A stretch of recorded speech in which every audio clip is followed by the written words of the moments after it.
Hey everyone, thanks for joining us for another day at our IWD North America Summit. Welcome to the second track. I'd like to welcome Magda and Joelle, who will kick it off, sharing all that Google Cloud has to offer to help you boost your cloud career.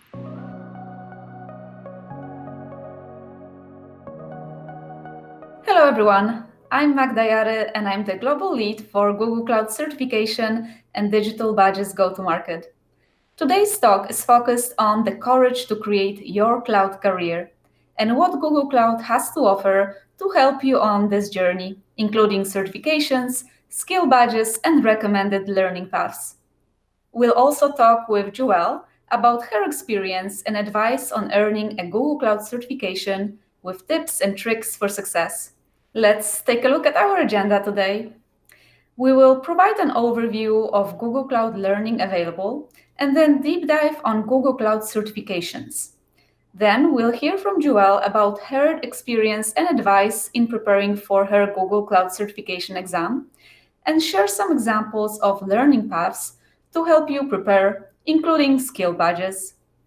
We'll finish up inviting you with the opportunity to join the Google Cloud Skills Challenge to earn Google Cloud skill badges and start your learning journey with Google Cloud to boost your cloud career.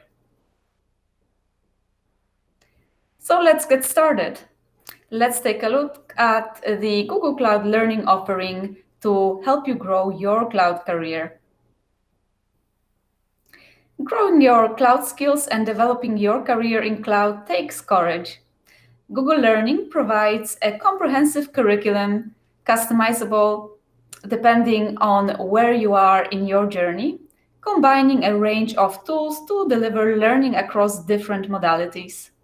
This basically means we have a ton of different kinds of learning, of different ways in for all the different learners in your organization.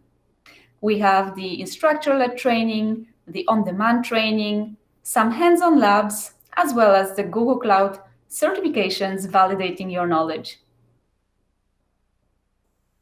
So let's take a closer look at the Google Cloud certifications. In having courage to create, confidence in your cloud capability is key. And we have surveyed our Google Cloud certified community last year, and 85% of those who obtained a Google Cloud certification felt more confident in their cloud skills as a result. There are some additional results of this survey. Having confidence helps in creating the cloud career you aspire to. With Google Cloud certification, those we have certified and responded to our survey feel more confidence in their professional future. They can provide proof they have the competency.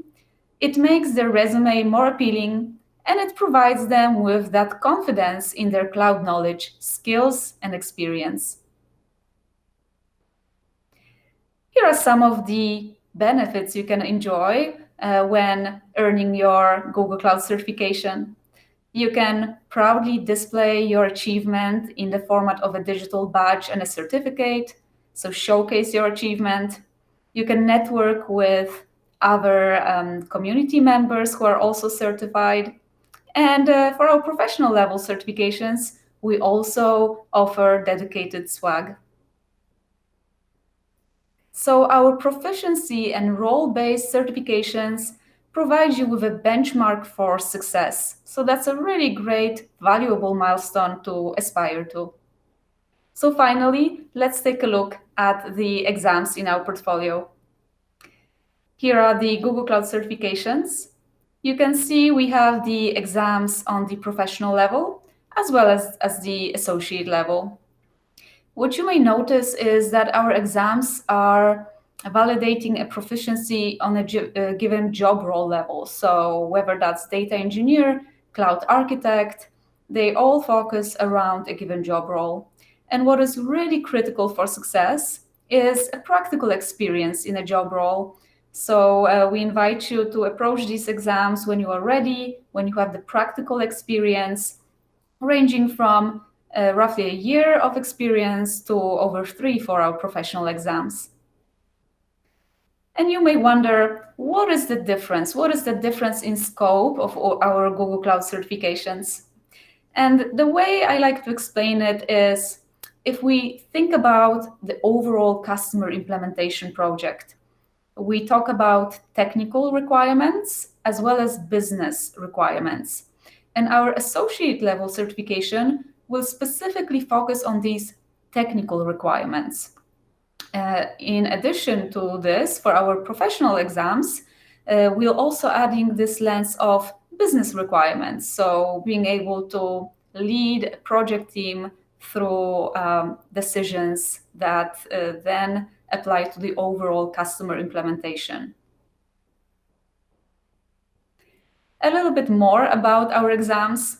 They are 2 hours long. When it comes to the exam format, there are multiple choice and multiple select. There are no prerequisites. However, it's really important to approach them when you have the actual real life and hands-on experience with the Google Cloud technology. When it comes to the exam delivery method, you can take your exam online via the online proctoring mode, or you can approach them in a dedicated testing center.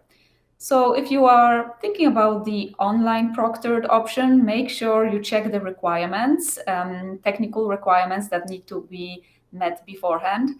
And for both of these options, I highly encourage you to book your exam in advance to assure that there is availability. So we really hope that you will explore these really valuable credentials, our certifications, under cloud.google.com/certification, and you'll be able to earn your badge to proudly display in your network and validate your experience in this field. And I'm really delighted to welcome Joelle, who is certified herself, to share some of her experience and her story about her motivation about the exam, her readiness experience, and any other tips and tricks she may have for us. Hello, Joelle.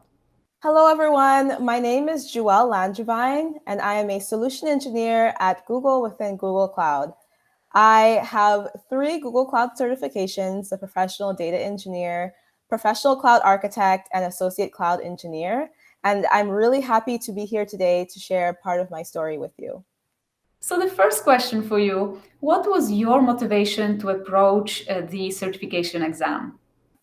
My motivation to approach the certification exam was really focused on having a standardized way to display my skills, especially when it came to data engineering and cloud computing. I really like that on the certification website for Google Cloud, it lists out specifically what each certification represents. And having that certification means that you have acquired the skills and the experience listed there. So that's something that really draws me when it comes to certification and having certification that others share as well in a professional community, that you kind of all adhere to a certain standard. Thank you. And how did you approach your certification preparation experience? So I approached the experience with an open mind and also introspection when it came to how I learned the best. And I learned the best by really being able to practice theories that I'm learning. So I did a healthy mix of understanding theories in certain areas of Google Cloud that I was a little bit more unfamiliar than the other parts, such as data engineering, that I was stronger in. And then using practice questions, quick labs, and the practice exam that's available to really test myself on certain skill areas. I also highly recommend using the exam study guides as a guide of areas where you can evaluate your knowledge so that you can really laser focus your studying approach. That's something that really helped me, and it might help you. Thank you for sharing. What was the impact of preparing for the exam and achieving the certification on your career? In terms of the impact of preparing for the certification exam and earning the certifications on my career, I can definitely say that they have been positive, and I continue to definitely experience those benefits even today. I earned one of my certifications prior to joining Google, and I earned two of my certifications after joining Google. And I definitely have experienced positive benefits both outside of Google and here at Google. Some of those benefits have included sharing a certification with teammates, especially when it came to the data engineering certification, and also preparing for a certification and really using your experience and knowledge on Google Cloud Platform, and then thinking strategically when it comes, especially to the professional cloud architect exam, of how do you really solve challenges end to end, has really helped me, because the role that I'm in right now is really on problem solving and solutions development. So being able to think of an architecture and business challenges at the same time is something I really enjoyed through the process, and something that I still employ as a skill today. And as I mentioned previously, my motivation and my kind of goal going into getting certified was to have a standardized display of my data engineering and cloud computing skills and professional technologist skills in general. And I really feel like I also got that from going through the process. Thank you. And any tips you'd like to leave our audience with today? So yes, there are tips that I'd like to leave you with today. And the first is to be encouraged. Definitely be encouraged with your goals. Be confident to set goals, because sometimes that might even be a daunting idea of setting goals, setting ambitious goals, and setting career goals. But definitely be encouraged to do so. And also, as you pursue those goals and you build a network, you lean on that network and support that network. Stay encouraged, because it's not always a smooth road and a perfect journey. But if it's a goal that you set, you're passionate about, and it's something that you really want and you know you're going to enjoy and be good at, then keep going, and make sure that you have mentors around you, and that you seek coaches if you want to, and that you also give back in those areas. And the second tip I would share with you today is to really think about how you learn and how you learn best, and tailor your study approach when it comes to certification exams. And make sure that your certification approach is tailored to the way that you learn best. If that's reading study guides, then go that route. If that's doing quick labs and going through various quick labs quests, then do that. If that's taking the certification and practice exam and then reading through the responses and matching them up with your responses, then do that. Just make sure that you are going the route that's best for you. And I think that you would be happy with the results, and the results would be really showing of your skill and would help you shine. Thank you for sharing. And finally, what's next for you? My professional goals are to be a team, organizational, and a people leader within the technology realm, within business, and just overall, I look to leadership and mentorship as something that I feel like I can have a nice and good impact in. And so in order to get there, what's next for me is really to focus in on that engineering and technology perspective, and make sure that I am continuing to be a strong engineer, as strong as I can be, so that when I lead teams and organizations, I can do it to the best possible way. Thank you so much for joining. Thanks, Magda, for your questions. Thank you so much for your insights and tips today, Joelle. Really appreciate it. So let's take a closer look now at the journey to certification. What are some of the resources available to support your preparation? And we'll take a look at this example of the Associate Cloud Engineer journey to certification. And we have all these resources available on our external Google Cloud training websites. The structure is relatively similar though. So I wanted to highlight the trainings that are available on your journey. They are available in the on-demand format for your convenience. You also gain some hands-on experience by completing self-paced labs. And you also have some additional resources available on your journey towards your certification readiness. One of these milestones that's really important and valuable on your certification readiness journey would be a Google Cloud Skill Badge. And a Google Cloud Skill Badge, it's an exclusive digital badge that helps you demonstrate and hone your growing Google Cloud recognized competencies as cloud technology advances. And this badge allows businesses to identify the cloud capabilities in their organization. Specifically, how can you earn a skill badge?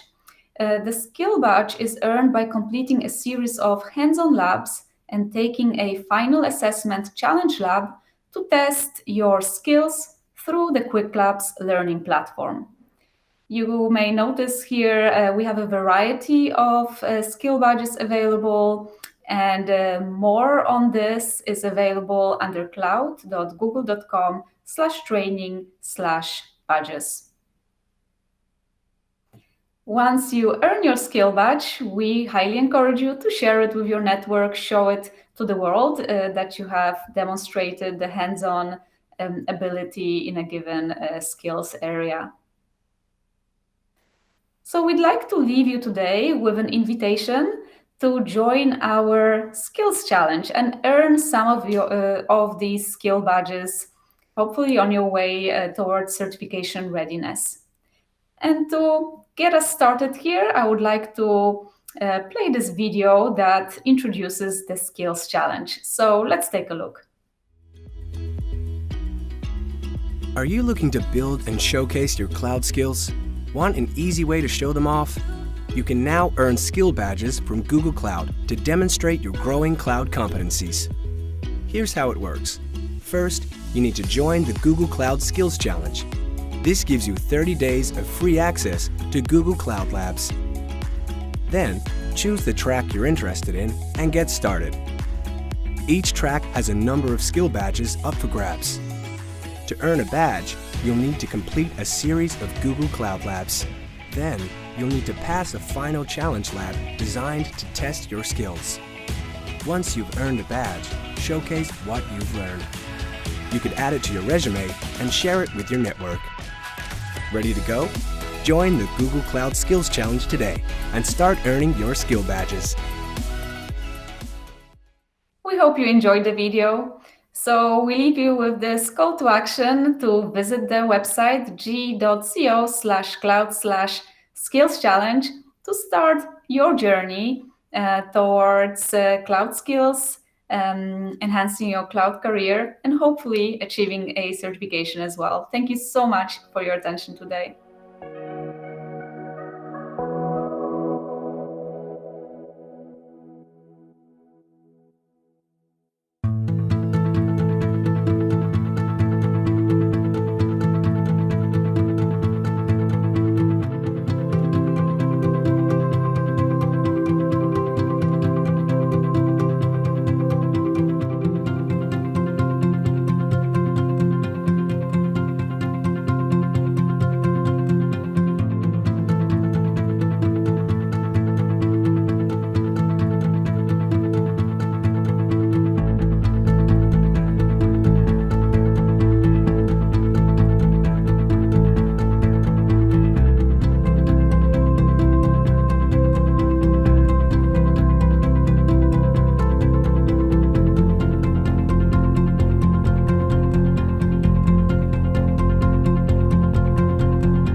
We're now going to get started here with the first session where you'll get an up-close look at the fundamentals of Google Cloud and how to get started with the Google Cloud Skills Challenge.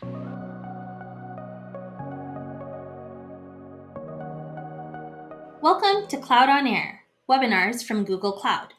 This is Google Cloud 101. My name is Murriel McCabe and I'm an Enterprise Customer Engineer. I'm here to help you get started with Google Cloud. You can ask questions at any time by submitting them in the box below this screen. We have Googlers on standby to help you answer your questions. Today, we're going to start with a quick overview of the Google Cloud Platform. From there, we'll talk about and showcase what you can build with Google Cloud. Next, we'll do a hands-on tour of the Google Cloud Console and learn more about our Quick Labs platform, where you can sign up for skills challenges and get 30 days free training on Google Cloud. From there, you'll be able to earn some great skills badges that you can share with your network. Let's begin. Are you ready? So, why choose Google Cloud? Google Cloud enables our customers to build, test, and deploy applications on Google's highly secure, reliable, and scalable infrastructure. Now, that is the same highly secure planet-scale infrastructure technology that powers Google products. These are Google products with over 1 billion users each. There are 9 Google products today that users around the world are using and relying on daily, things like Google Maps, YouTube, Chrome, Gmail, and now the newest addition, which is Google Photos. So let's take a look behind the scenes.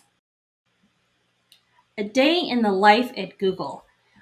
At a single day, we've got over 30,000 developers committing 2 million lines of code in over 40 million offices.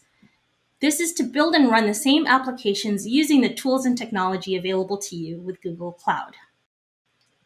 So that's great. We understand you might not be trying to build the next YouTube, but our customers still have to solve the same problems whether you're running a startup or working in retail, manufacturing, or banking, to name a few. Technology impacts all of these industries. You have to solve problems like how can you use data to make the right decisions about your business? How can you stay ahead of the competition? What tools do you need to help your team be more productive and collaborate? How do you keep your systems secure? Through Google Cloud, you can leverage the Google culture and innovation to solve the problems that matter the most to you. Google brings you best-in-class security. From your device to your data center, that's end-to-end. We have one of the largest private global scale networks. Around the globe, you have a highly secure, privately managed network infrastructure, secure by design and secure by default. This is all to protect your data. Hybrid and multi-cloud solutions. Google has a demonstrated commitment to open source. We're the top contributor to various open source technologies, such as Kubernetes, which helps you to avoid lock-in. We have platforms such as Anthos, which is our multi-cloud platform for managing your infrastructure, allowing you to deploy hybrid and multi-cloud applications. Our Apogee platform allows you to connect legacy apps across the clouds. So now that you've had a chance to learn a little bit more, let's talk about what you can build with Google Cloud. First, we'll start with our international e-commerce store. This is a multi-cloud, Black Friday, Cyber Monday ready e-commerce store, built and powered in the background with Kubernetes on our managed Kubernetes engine platform through centralized management on Anthos. This is all available through our global network. From here, we'll take a visit to map the New York City subway. In under a day, using Google App Engine, our fully managed application platform, you'll be able to create a fully navigatable, visualized version of the New York City subway using the Google Maps JavaScript API, checking out location data of all the subway stations, scaling automatically, and plugging into open data sets such as the New York City Open Data Portal. Next, let's take a look at our AI and machine learning tools to get the best pets across the internet. Using AI tools such as our AutoML Vision and our Cloud Vision API, you can parse images and classify them using our artificial intelligence platform. Next, we'll look at the world of healthcare. Using BigQuery, our fully managed petabyte-scale enterprise data warehouse, and tools such as Looker, Our Enterprise Business and Intelligence and Analytics tool, you'll be able to process and analyze data across the public world of COVID-19. Predict real estate prices using machine learning. Through TensorFlow, an open source machine learning library and AI platform, and using tools such as the Data Lab, you can visualize and analyze data using Jupyter notebooks and languages that are familiar to you, such as Python and SQL. Next is the world of finance. Detect anomalies in financial transactions using tools such as PubSub, our fully managed real-time messaging service. Firestore, managed NoSQL document databases, and other data tools such as our data loss prevention for security, or Dataflow, which allows you to do stream and batch data processing. Predictive factory maintenance. Using Cloud IoT Core and additional AI and machine learning tools such as AutoML Vision, our AI platform, and TensorFlow, and some of our other data products, you'll be able to get insight into the health of your factory and fix problems and detect issues before they even happen. So something that's slightly closer to home is the virtual classroom experience. Using tools such as Google Workspace, Google Meet, Google Classroom, and our Chromebook hardware, you can provide that learning from home experience using our virtual classroom. After the school or workday is over, you can fire up your favorite online game using a multiplayer game server that's powered in the background by Google Cloud. Our game server platform is a fully managed version of Agones. Agones is an open source project for hosting, running, and scaling dedicated game servers on Kubernetes. That, in addition to our powerful data platforms, allow you to bring the best of gaming to your customers. Virtual post-production desktop. So build and produce media on GCP. We bring the hardware and the GPUs available on demand and at scale. Using such tools as BeyondCorp or Cloud VPN, you can remotely access your virtual desktop through your corporate network, your home office, or pretty much anywhere that you'd like to work. In the background, how do you deliver all of this software? Well, you're enabled to build secure software development pipelines using Google Cloud through our host of cloud developer tools, everything from Cloud Build, which will allow you to ship and build software, Key Management Service to manage your encryption keys, Secret Manager to store your secrets and passwords, in addition to a host of other monitoring and logging tools. So, now that you've had a chance to see some of the exciting things you can do with Google Cloud, let's jump right in for a hands-on tour of the Google Cloud Console. We'll also have the chance to preview our Google Cloud Quick Labs platform, the same platform that you are going to use for your skills challenges. So here we are in the Google Cloud's Quick Labs training platform. You can see we have a few quests already in progress, but let's start at the beginning with our intro quest, create and manage cloud resources. Let's get started. You can see that in this quest, you have the opportunity to unlock this skill badge right here. There are a series of labs that you'll have to go through to complete it. And once you reach the end, there's a challenge lab that tests your skills and knowledges in this quest. So let's jump in to get started with creating a virtual machine.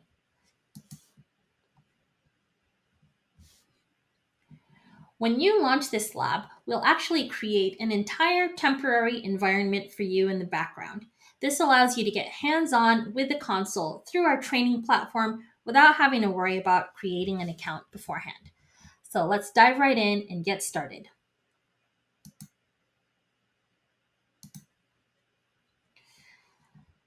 I promise I'm not a robot.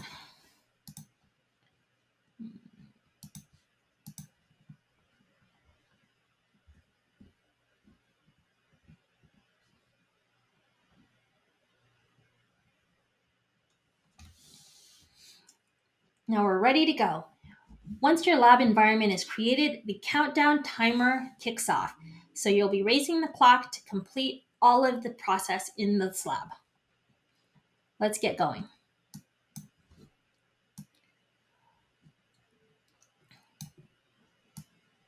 We'll go ahead and open the Google Cloud Console. From here, you can see on the left, you have a user and password that is created automatically for you. So we'll take this information and log in. to your brand new account.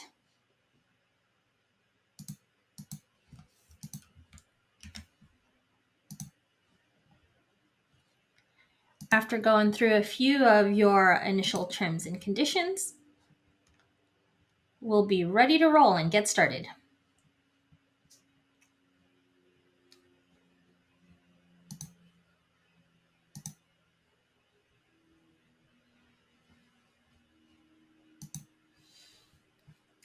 So here we are now, hands-on in your very own temporary environment on Google Cloud. We're going to get started with creating a virtual machine, but before we do, let's do a quick tour of everything that's here in the platform. So we'll start here on the dashboard. This gives you a snapshot of the health of your projects within Google Cloud.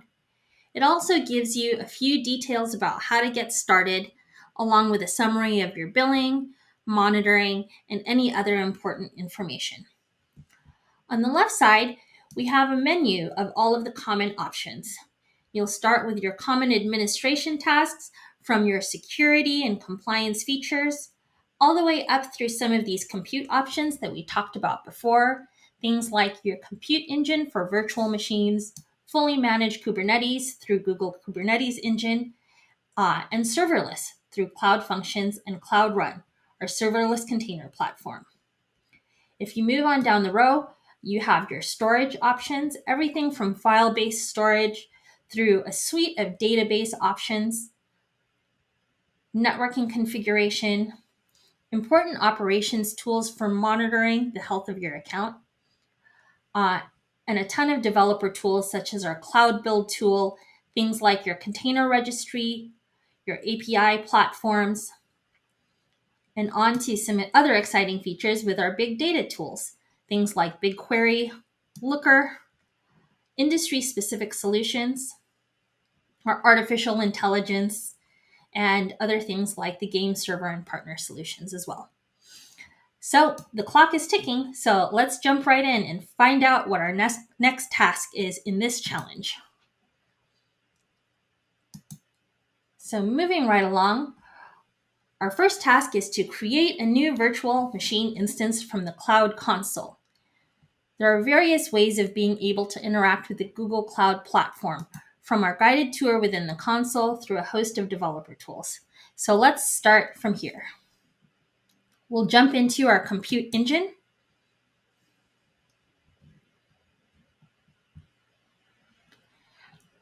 And as you can see from here, we can do a quick start to create our virtual machine instance. We'll pop back in to see our instructions that are here through Quick Labs. So what do we have next? We're going to create a lab instance. And let's pick Iowa. That looks like a good place in Zone 1C. So you have the option here of selecting the region and zone for your virtual machine. The next thing that we're going to do is select the machine family and configuration.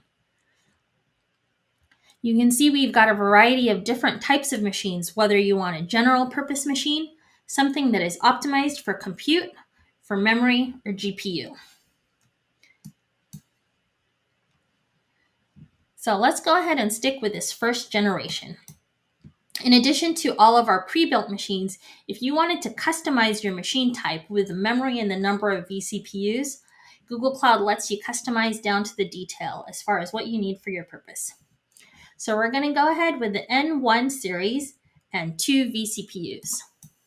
So let's select the N1 standard, 2 vCPUs. And as you can see here, up on the right, you have an update on the estimated monthly cost for launching this machine. So you can see we have a few other options here for confidential VM. You also have the option, if you have a container image ready, to deploy a container image directly to the VM on launch. Our next item, as you can see here, is to select the boot disk. So we're going to go with the default boot disk, which is a 10 gigabyte standard, but let's take a quick look at what some of our options are. So you can select from a series of public images running very popular operating systems from Linux through Windows, different versions, sizes. In addition to that, if you have a custom image or a snapshot that you'd like to build your image from, you have the option to do that here as well. So we're going to roll ahead with the default. You have some additional identity and access and security permissions that you can set. And when we launch this, we're going to go ahead and allow HTTP traffic. As soon as we launch this instance, we want to do what we can to get this ready to go online. There are a few different options here that we have available as well. I'll take a quick look. Everything from the ability to set up a startup script when you launch your machine, to adding extra security options such as our shielded ultra secure VM options. You have some additional disk options, the ability to customize your network, and set sole tenancy. So from here, I think we're good to go. Let's go ahead and create our instance.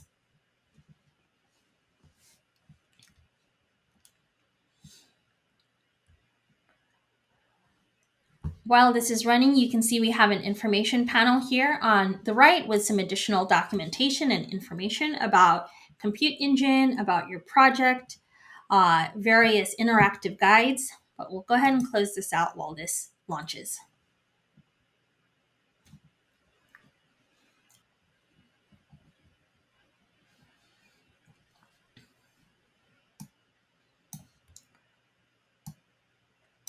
And just like that, we're online. So you can see you've got some information about your instance, including the zone we just selected, all of your network options, both private and public network. And you can see here, we also have the option for SSH. So let's go ahead and connect directly to this virtual machine that we just created.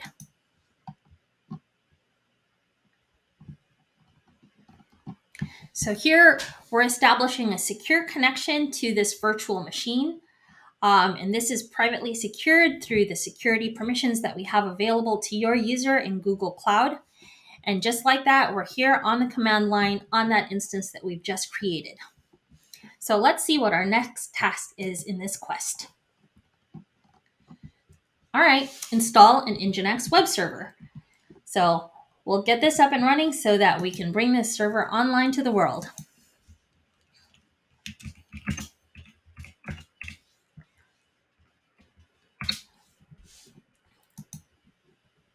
So from here, we're just going to pop in to access root.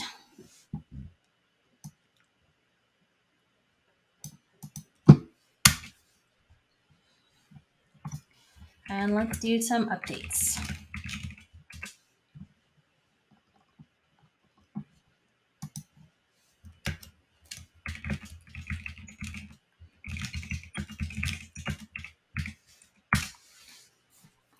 After running these updates, we're going to install Nginx through apt-get.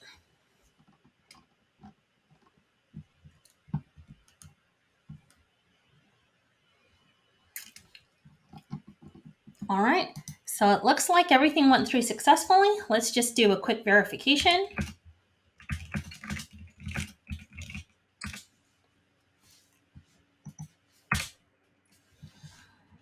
Okay, it looks like we've got Nginx online. So let's see what this means. We're going to go back here. You can see we've got our external address that will launch. Let's go ahead and click that. And just like that, we have our web server online in the matter of minutes. So if you see here in our lab, we have this opportunity for a checkpoint to check our progress and make sure that we get points for our quest.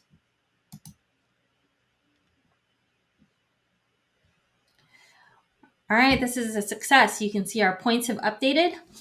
So now that we've actually gotten hands-on through the Google Cloud Console, let's do this a little bit of a different way. We're going to get hands-on with our command line tool, gcloud, which is pre-installed for us. You can run this here directly through the Google Cloud Console, or you can install this tool on your local machines. This gives you an easy way to interact directly with Google Cloud without having to access the console. This will allow you to access various automation tasks or scripting. We also have a Google Cloud SDK that will allow you to manage your Google Cloud platform using your language of choice. So if we come up here to the top menu, you can see where we've selected our project. You have our search bar for being able to navigate quickly to where you need to go within the console. And here we have our button to activate Cloud Shell. So let's go ahead and launch Cloud Shell. Basically, Cloud Shell will give you your own pre-installed environment within Google Cloud that already has access to your project. This is a Debian-based virtual machine, and it comes preloaded with all of the tools that you need. You also have a persistent home directory that allows you to add additional tools and utilities that you can use to manage your environment very quickly and easily. So as you can see, this is all integrated within console. You have your Cloud Shell terminal here. You've got various other command line tools such as Git, pre-installed, Docker, as well as a host of other Linux utilities. So let's go ahead and launch the gcloud command.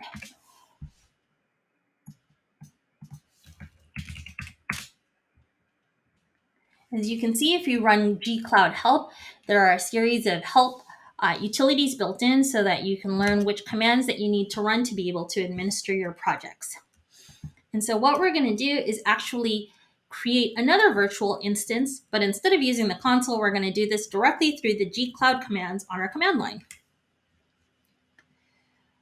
So you can see here we have the command reference for you. So let's go ahead and take that and paste it in. Now what we're doing is a gcloud compute instances create.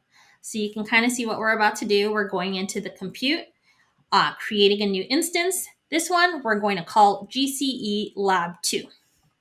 Our machine type is going to be the same, an N1 standard 2. And we're also going to create this in US Central 1C. So the first time that you run Cloud Shell, you'll get a quick prompt to authorize.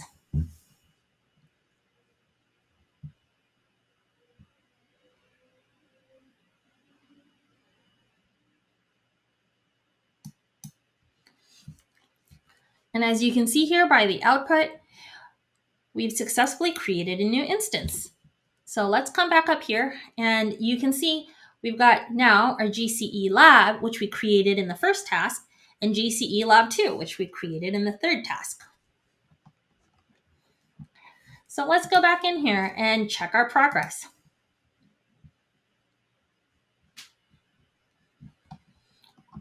All right, 100 out of 100 points. So I think we're well on our way to earning that skills badge. So as I mentioned, you have help that's integrated within this command. So if we wanted help, and maybe we knew we were going into compute, but we just wanted a little bit of a reference to see what else we could do. You could add in the help flag and get a full reference of all of the different options that you can use with this command.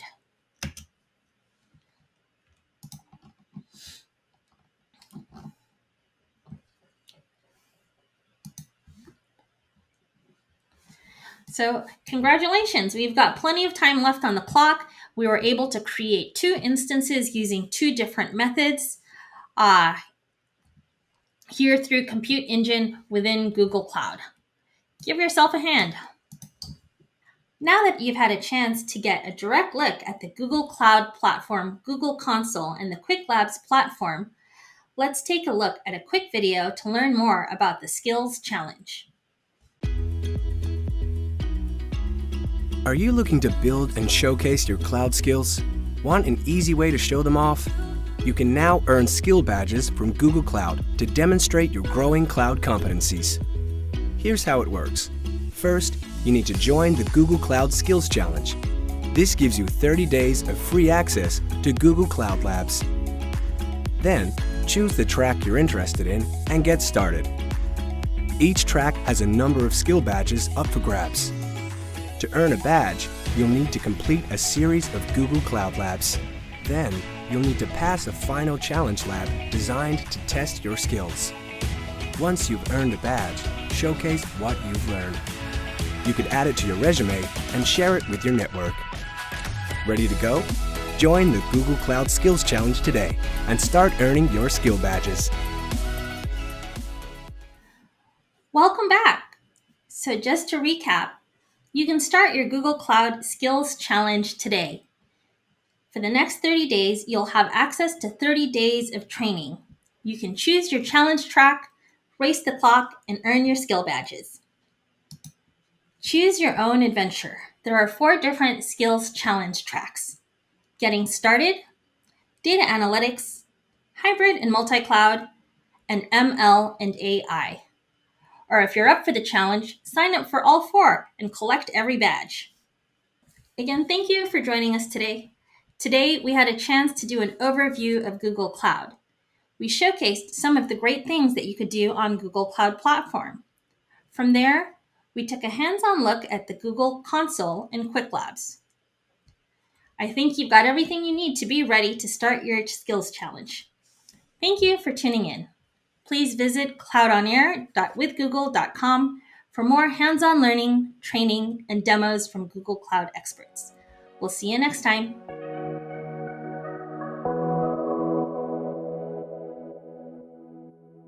We hope you found that cloud session helpful.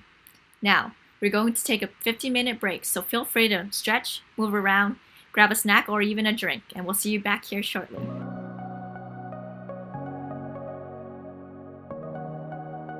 Welcome to the International Women's Day Summit 2021. My name is Coach Annie, here to lead your movement break. In our session today, we'll be breathing, moving, and thinking intentionally to kickstart our minds and bodies for today's focus.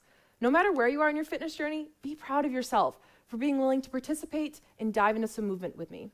The intention of this session is to invite some blood flow and movement to our neck, our shoulders, our spine, and even our hips.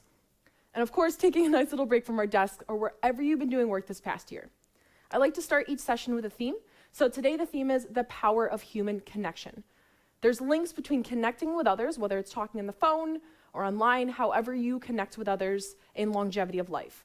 So whenever you're feeling love or empathy or connection, that's when there's a chemical in our brain that's released called oxytocin that reduces inflammation and actually boosts your mood. So without further ado, let's go ahead, connect a little bit, and get into our movement break. So joining me in a standing or seated position, however you're feeling this moment, we're going to start with some breathing. So putting one hand on your chest, one hand on your tummy, all right? Hands move together with the inhale and exhale. So really focusing on elongating that exhale.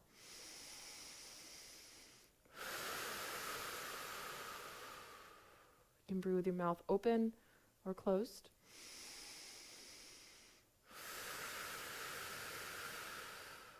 Three more here.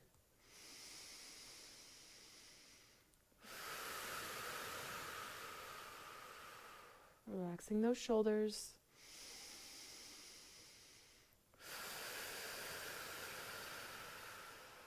All right, last one, longest exhale.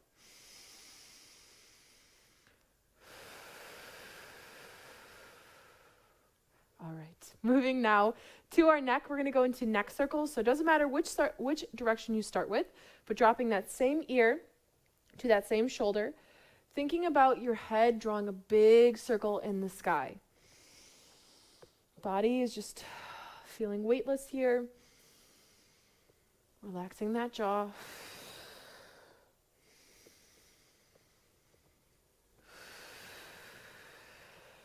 Go ahead and give me one more this direction. Big circle. All right, let's go ahead, go the other direction. Same thing. Drop that ear to that shoulder. Nice big circle. Taking your time. Noticing if there's any tight spots. Working around it.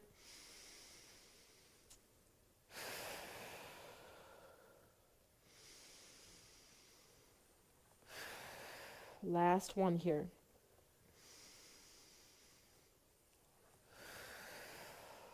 All right, shake that out a little bit. We're going to move on to our shoulders now. going into shoulder circles. So starting forward, I want you to be real dramatic with it. Open up that chest as you roll those shoulders back and through. Big inhale, long exhale. Giving yourself a nice little massage here.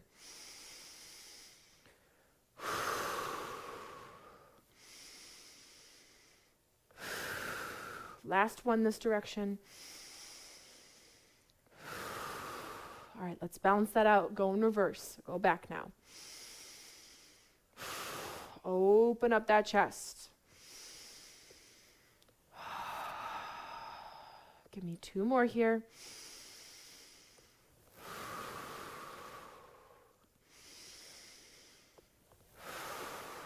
Whew, feels good. So moving on now to our spine. So I'm going to show this from the side. Starting from the standing position first, I'm going to tuck, roll. My knees are going to bend as I come down. I'm going to press my hand into my leg and open up to one side. Getting some rotation, take a deep breath here. Back to center and then switch to the other side. Not forcing anything here. All right, so if you're standing, continuing to do so. If you're seated, it's the same thing. You're pressing same hand or same arm into your leg and then opening up like a book. Getting some mobility in that middle part of our spine, which is where a lot of our movement comes from.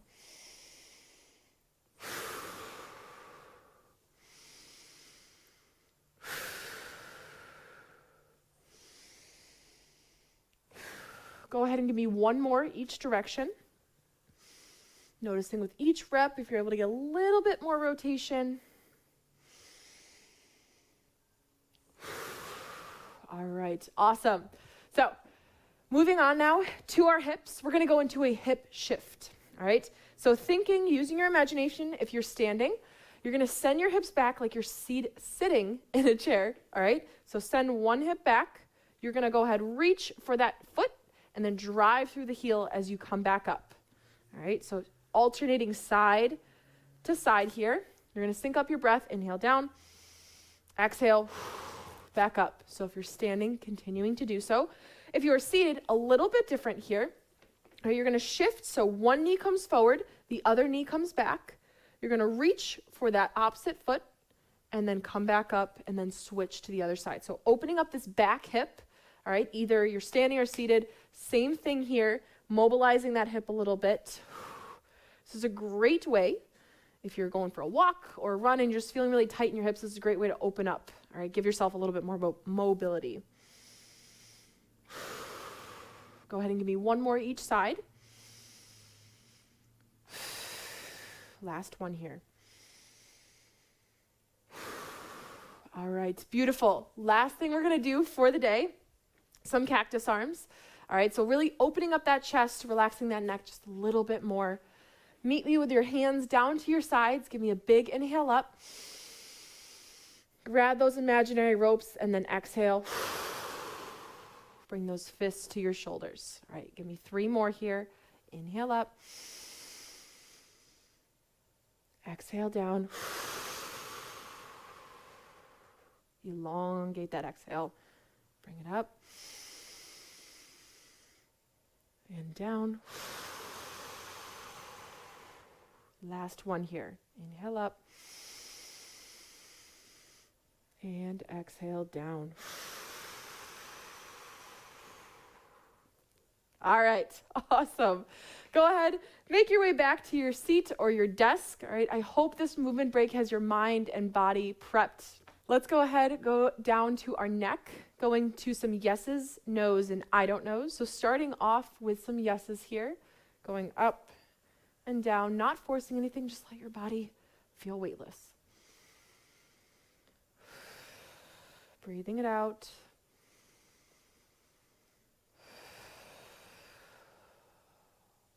Go ahead and give me 1 more here. Let's go into some no's next. All right, again, going within your range of motion, not forcing anything. Noticing if one side's a little tighter than the other. You can always hold it and breathe into it.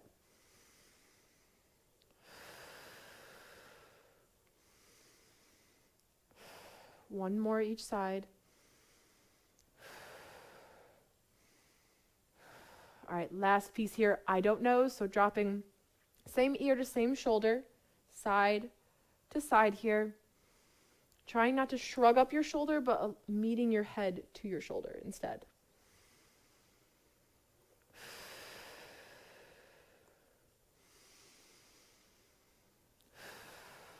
Let's go do one more each side.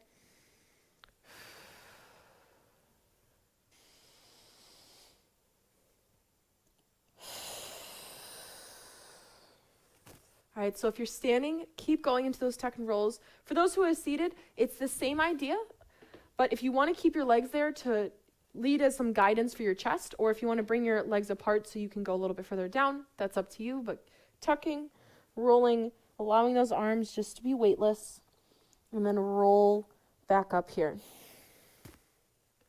Tuck and roll, one vertebrae at a time.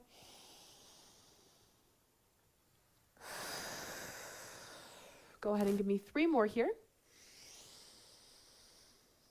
Going at your own pace. All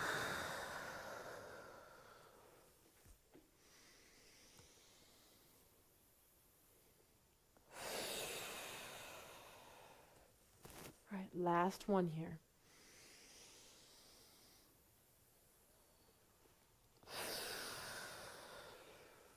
Whew, beautiful. So, few more moves here. Marches are next. So I'm going to show from standing first. All right, it's very similar for seated, but showing from the side, thinking pushing one foot into the ground, pulling with the other, bringing that knee up to hip level, and then coming back down.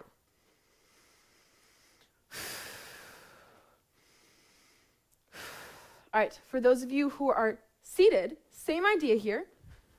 Pushing through the ground, pulling the other knee up to hip level. All right, opposite arm, opposite leg here. Feeling that stretch in your hip flexor, especially as you come up and then lower back down. You can live here for a moment at the top if you'd like. Get a little extra stretch in.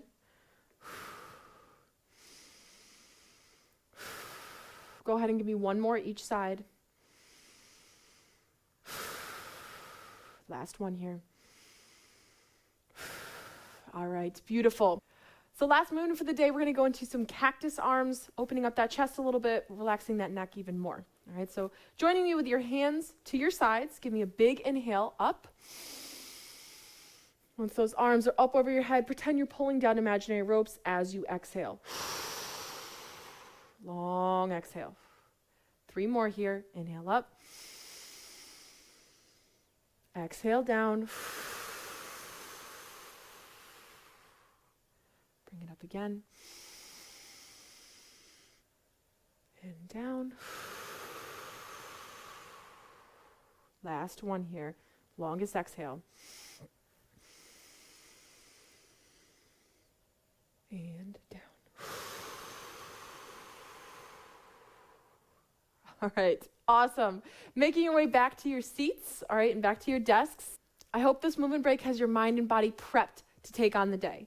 Remember that you can use these moves daily whenever you just need to take a nice little break or just need to regain some focus and attention. If you like this and you're looking for more movement in your day, I invite you to check out go/HMP at home for all of your health and wellness needs. Thank you so much for coming in. I hope you enjoyed it just as much as I did. Have a great rest of your day. Bye for now.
I'm thrilled to welcome our next speaker, Kat Allman, who will take the stage to share how you can get started in open source.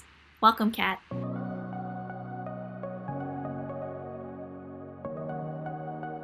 Hi, everyone. My name's Kat Allman. I'm with Google's Developer Ecosystems team. I'm a program manager with 3 decades of experience with open source. So I'm here today to talk to you about how to get started with open source. A little bit about me. A lot of experience in this area. I'm also a 4-time board member with the Usenix Association. I'm on an IEEE committee around open source standards. And I've been working on Google Summer of Code to one extent or another for 14 years. So that's a little bit about me. Having said that, I should mention what I'm going to tell you today are my opinions. This is not Google doctrine. This is my opinions based on my experience. Your experiences will, of course, vary, but I hope what I share with you today will be useful to you in helping you get started. So just to start off, I'm going to talk about what open source is briefly, why you should want to be involved with it, how to get involved, and then give you some resources to help. So what is open source? Basically, it is software code that is freely available for you to look at, build upon, extend, and use. There's an organization called the Open Source Initiative that maintains approved open source licenses. You can learn a lot about open source at their site. You can also look at the Wikipedia articles about open source. There's a lot of information there about the nitty and gritty of it all, open source licensing, the history of the projects, and also how open source has extended beyond code to really a methodology for people working together, be it in technology, government, business. There's a lot of application in working collaboratively in a distributed team that you can learn by participating in open source. Wikipedia also has a lot of information about how open source started, the dominant projects, and also some information about how the open source development model is now applied beyond software engineering to things like government, science, and business. So why should you care? Well, contributing to open source software is a great way to learn new skills and frankly get experience. If you're still in school, I'm sure you already know this, but employers want people with experience. But if you haven't had a job before, how do you get experience? Open source participation gives you that experience. Then there's professional networking and career opportunities. There's personal gratification. A lot of open source started because of what we call scratching your own itch. What that means is people had a technical problem that they wanted to solve, and open source allowed them to dive in and do that, to create solutions to their problems. And lastly, it's a way to contribute to something, to be a part of something bigger than yourself. And there are a lot of open source projects that are for social benefit. So you may find that an appealing reason and a good way to give back to your community and to the world. Now, looking at this from a professional perspective, I found the most current research I could from earlier this year and late last year. Hiring managers want people with open source skills. Having that independent, creative work out there for employers to look at is incredibly desirable. And frankly, they're having trouble finding people like that. There's an enormous opportunity. Much of the world's technical infrastructure includes some, if not a lot, of open source technology. Having people who come out of school with just a theoretical background doesn't address the needs of employers to have people who can hit the ground running. But participating in open source gives you that leg up.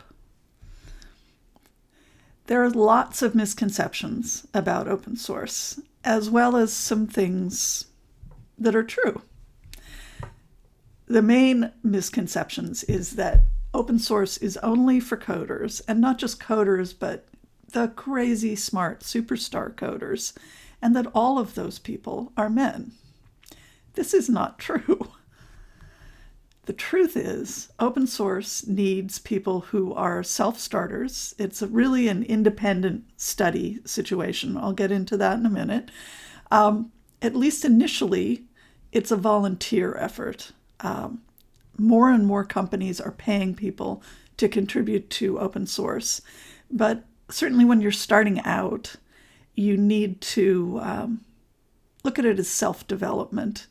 Now, I appreciate during times of pandemic, even more so than usual, it's really hard to find the time to carve out to volunteer. But this is volunteer work that helps you and sets you up for success in the job market. So I hope you will look at it as a fulfilling and frankly fun way to help yourself progress. Open source also needs all kinds of people. Research has shown that diverse teams build better products. They're more innovative, they're more creative, and they build things that are useful and appealing to a wider range of people. In a global economy, that's incredibly important. Open source also needs all kinds of skills. It is truly not just code. For example, there's technical contribution that doesn't involve coding per se, documentation, visualization work, testing. User interface design is incredibly important. There's also user support and community management. Then I know in technology we're not supposed to say marketing, but marketing, writing about the project, promoting the project on social media, graphic design for the website, icons, program layout, incredibly important, event organizing, fundraising. There's lots of opportunities to contribute to a project that don't involve just coding. So, how would you get started on all this? Well, you do need to be a self-starter. You need to do your research and think about what's important to you. There's maybe, give or take, 1 million open source projects to choose from. It'll be really easy to find what you want. No, seriously, there are ways to find projects that are a good fit for you. As a Googler, my personal preference would be that you look at the Google Summer of Code website. This is a program we've been running for more than 15 years now, where we connect students with open source projects for mutual benefit. What's cool for you is we maintain an archive of all the open source projects that have participated as mentoring organizations. So if you go to the site and look at the archives, you can find a snapshot description of what the project is about, the kind of technical underpinnings you need, and links to the site. Also, most of the projects that have been through the program already understand the value of newcomers and new contributors, so they already are set up to welcome people that are new to open source. So it's a great resource for you. Also, you can filter by topic areas, whether you want to work on an operating system or graphics. There's all different kinds of things, and that'll help you narrow it down from the hundreds of choices. In addition, there's sites like GitHub and GitLab, which are repositories and version control systems that have hundreds of thousands of projects to choose from. Another great place to look around and see all there is out there to choose from. How do you choose? You've got 1 million choices. How do you narrow it down? First and foremost, think about what matters to you. Maybe it's a technical challenge that you want to solve. Maybe you have a social or political concern. Or maybe it's just a personal interest. For example, there's a program that combines artificial intelligence and knitting that I keep an eye on. There really is something for everyone. So think about what gets you excited and narrow your focus on those things. Look for a code base that you know and enjoy. For example, if you're a Python programmer, it makes total sense to look for projects written in Python. Then once you've narrowed it down a bit, kind of take a look under the hood. Maybe if there's a hackathon, check that out, or maybe there's sample code, or just open up the code and take a look at it. That's the beauty of open source. You can check it out. But always keep in mind, you're looking for a group of people, a community that you feel comfortable with. Some things to keep in mind when you're determining whether or not you feel comfortable. Look at the project goals. Hopefully, they've laid out clearly what it is they're trying to accomplish. Now, they may say, we're an operating system. Well, what kind of operating system? What kind of environment? Are they focused on industry, big iron? Are they focused on end users, maybe the education market? Think about what they're trying to accomplish. Look and see if they have a code of conduct. It may not be called that. It may be called something like community standards. But basically, what you're looking for is to see if a project clearly has a standard of what they expect in terms of how they treat each other. Look and see if they have beginner issues listed, or maybe a call for volunteers. That's a good indication that the project is interested in having newcomers. Not every project is. Some are happy with the contributor base they have, and they're not really interested in newcomers. That's a good sign for you to look on and find something else. Documentation is incredibly important. You're going to be getting started with a community and a code base, and having clear documentation shows, again, that it's a community that's interested in helping people use and contribute. Project governance is maybe not as important in the beginning. Basically, you're looking to see how the project is run. Is it kind of democratic, where people are elected for terms to lead the project? Or is it what we call a benevolent dictator for life, where the person who started the project calls the shots? It's neither good nor bad, it's just what it is, but you need to think about what you're comfortable with. And again, licensing. Software licensing is a huge topic. There are giant books written about it, and people make a lot of money consulting on it. I am not a lawyer. Maybe you are, in which case have fun. But go to opensource.org and look at it and read what they have to say. What matters really is if you think you're going to potentially build commercial products or companies on whatever it is you're working on, you want to make sure that the code you're working on is licensed under a license that supports that. Again, opensource.org for more information. Another thing to know about is version control, which is just what it sounds like.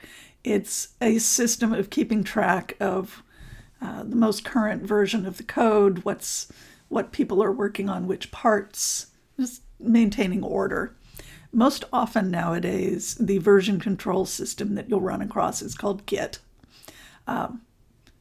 Big repositories at github.com and GitLab. But there are other version control systems out there, and you'll end up interacting with the version control system of whatever project you work with. So check that out when you're looking around as well. So at this point, I've thrown a lot of information at you. What happens next? Well, by now I would hope you will have narrowed it down based on your interests to maybe 2 projects. So then what do you do? Well, go and look at the past of the project. Research the history. Look at the IRC, that stands for Internet Relay Chat. It's the chat logs and the mailing list archives to get a sense of how long the project's been around, the history. Have their goals changed over time? Are there any past issues around governance or decision-making? And look at how people have related to each other in the past. Again, looking for a community where you feel comfortable. Now, assuming nothing turned up that made you move on, hang out for a while in the present. look at the mailing lists, hang out there, see how people relate to each other, see what's currently an issue. It could be that they communicate on IRC, on a wiki, maybe on Slack. Every project will have a preferred communication channel. Hang out there and just kind of get to know who's active and who isn't. Speaking of active, some projects are super active and there's a ton going on all the time. Other projects are quieter. Some projects are kind of dead. You want to make sure that a project you want to join is really active and still alive. Dead is the wrong word. Sometimes projects get to where they need to be and they go quiet on the development front. And they just kind of, are in the background being used, but don't really have a reason to need new contributors. So that would be a reason not to try and contribute. And is the community tone welcome? Just like any other group of people, a project has a style of communication. Make sure it's a style that you're comfortable with. Maybe they're very formal and strictly business. Maybe they're very chatty and casual and friendly. Pick one that works for you.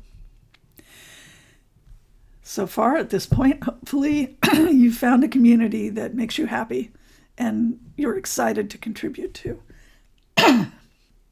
So what do you do now? Well, you look around to see if they have a how to volunteer page, maybe a list of beginner issues.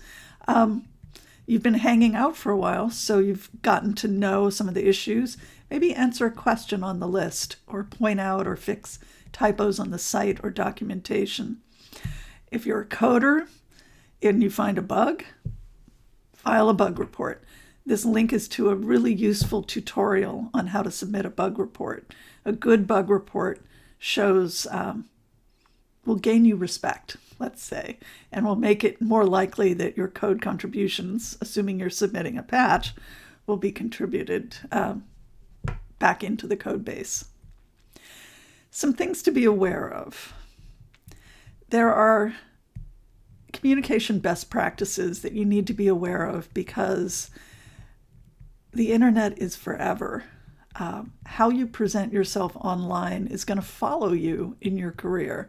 So you want to approach this as a professional. So choose an account or screen name that isn't going to embarrass you later. I personally think it's a good idea to use the same screen name in different media. I'm Kat Allman on Google Currents, on Twitter, on Facebook, and here.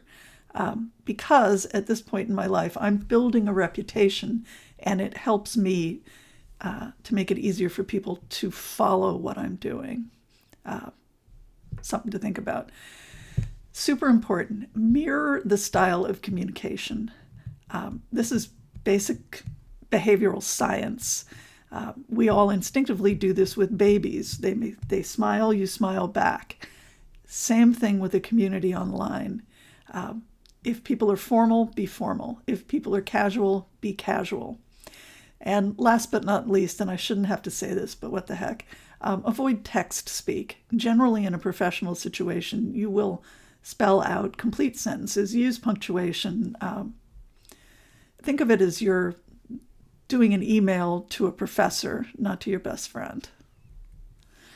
Some things to avoid. I mentioned the style or the mood of the community. You need to participate in the community as it is. And you need to understand the common goals of the community. You've done your research, so you know what it is the project is attempting to do. For example, maybe you're super enthusiastic about toasters, and you come to a project and you are incredibly excited to get the whole community around the idea of improving toasters. The problem is the project you're in is about satellite communication. Nobody else cares about toasters. If you care about toasters, find a toaster project. If you care about satellite communication, great, you're in the right place. Lastly, asking RTFM questions. RTFM stands for Read the Fine Manual. This loops back to the whole idea of being an independent learner and self-reliant. By looking at the documentation and trying to solve your problems yourself, you show your commitment, you show your smarts, you show that you're going to be a valuable member of the community.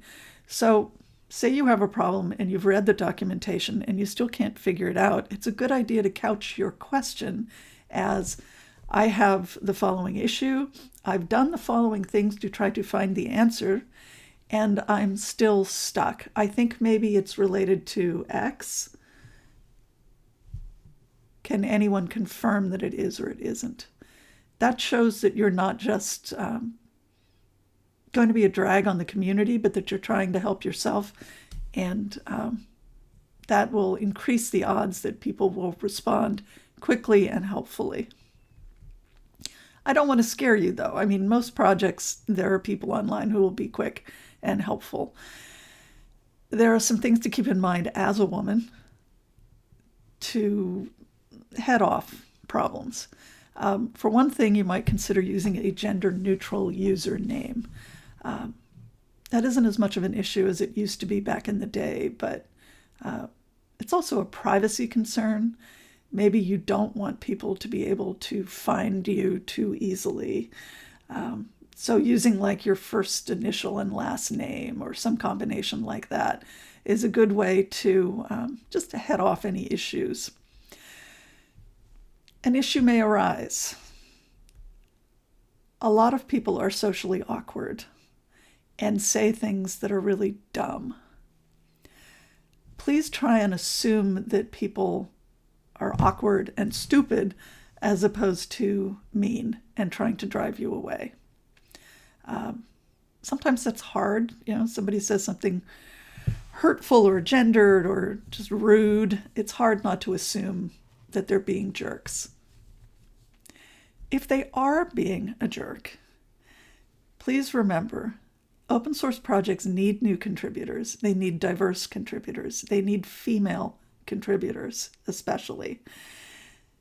Don't put up with any nonsense. If a community proves itself over time to be overly patient with jerks, take your skills and your enthusiasm and your smarts to a project that appreciates you, because you have a lot of value to bring to a community and you don't have to put up with any nonsense. I promised you resources. Here are a few. Google Summer of Code is going to be opening their student application period very soon. So check that out ASAP and see if it seems like something you want to apply to. It is competitive, but it is also a really good program and it does pay. So take a look at that. You do have to be a student, though. Outreachy is for everybody. It's not just for students. There's other programs available. Geeksforgeeks.org has a list. You also might take a look at organizations like Railsbridge or the Carpentries. These are organizations that provide training in Railsbridge cases on Rails. The Carpentries includes a variety of things, data science as well as open source skills. And then there are organizations specifically for women in open source. Linux Chicks, pretty much what it sounds like. Drupal. PyLadies is for people involved with Python. You might want to check those out. Use your favorite search engine to find more. And then if you really want to drill down, I highly recommend a book called Producing Open Source Software by Carl Fogel. It's an oldie but a goodie. It's been around at least 15 years. He recently updated it, and it is available open copyright at no cost on the internet. So you can try it out for free and see if it's useful to you. Lastly, I want to remind everybody, everyone was new once. It's awkward walking into a room full of people you don't know and introducing yourself and getting started. But projects really want new contributors. So go ahead and jump on in. You've got a lot of enthusiasm and willingness to learn, to share. You have skills. And frankly, contributing to open source is incredibly fun. I have friends all over the world thanks to open source. I'm a big fan, and I would encourage you to check it out and see if it's right for you. I want to thank you for spending time with me today. I'm Kat Allman on Twitter, but if you want to send me a question on Twitter, I'll do my best to answer. Thanks again for coming, and I wish you every success in open source. Bye.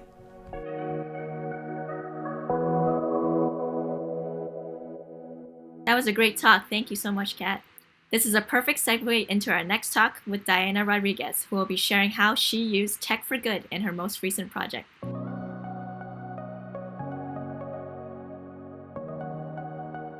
Hello everybody, my name is Diana Rodriguez. I'm so excited to be here. I'm a Women Tech Makers ambassador, Google developer expert, and tinkerer of IoT and all things nerd. Today the name of my presentation is Tech for Good, Everything Counts. And when I mean everything counts, it's everything counts. You see that dog? It's one of my favorite pictures. In appearance, this dog looks like it's doing everything. He knows exactly what is happening in that computer, but in reality, we know that it's not the case. The same way that dog had help to get that picture taken, well, I know the analogy might be weird, but it doesn't mean that we always have everything together as developers, as professionals, as people. Anyway, that was a good introduction to something that is completely unrelated to this picture, but I want to leave that message with you. Everything counts. Every contribution we can make, everything counts. Now let's talk about diabetes. Wow, I know, you weren't expecting that, right? Well, yeah, diabetes.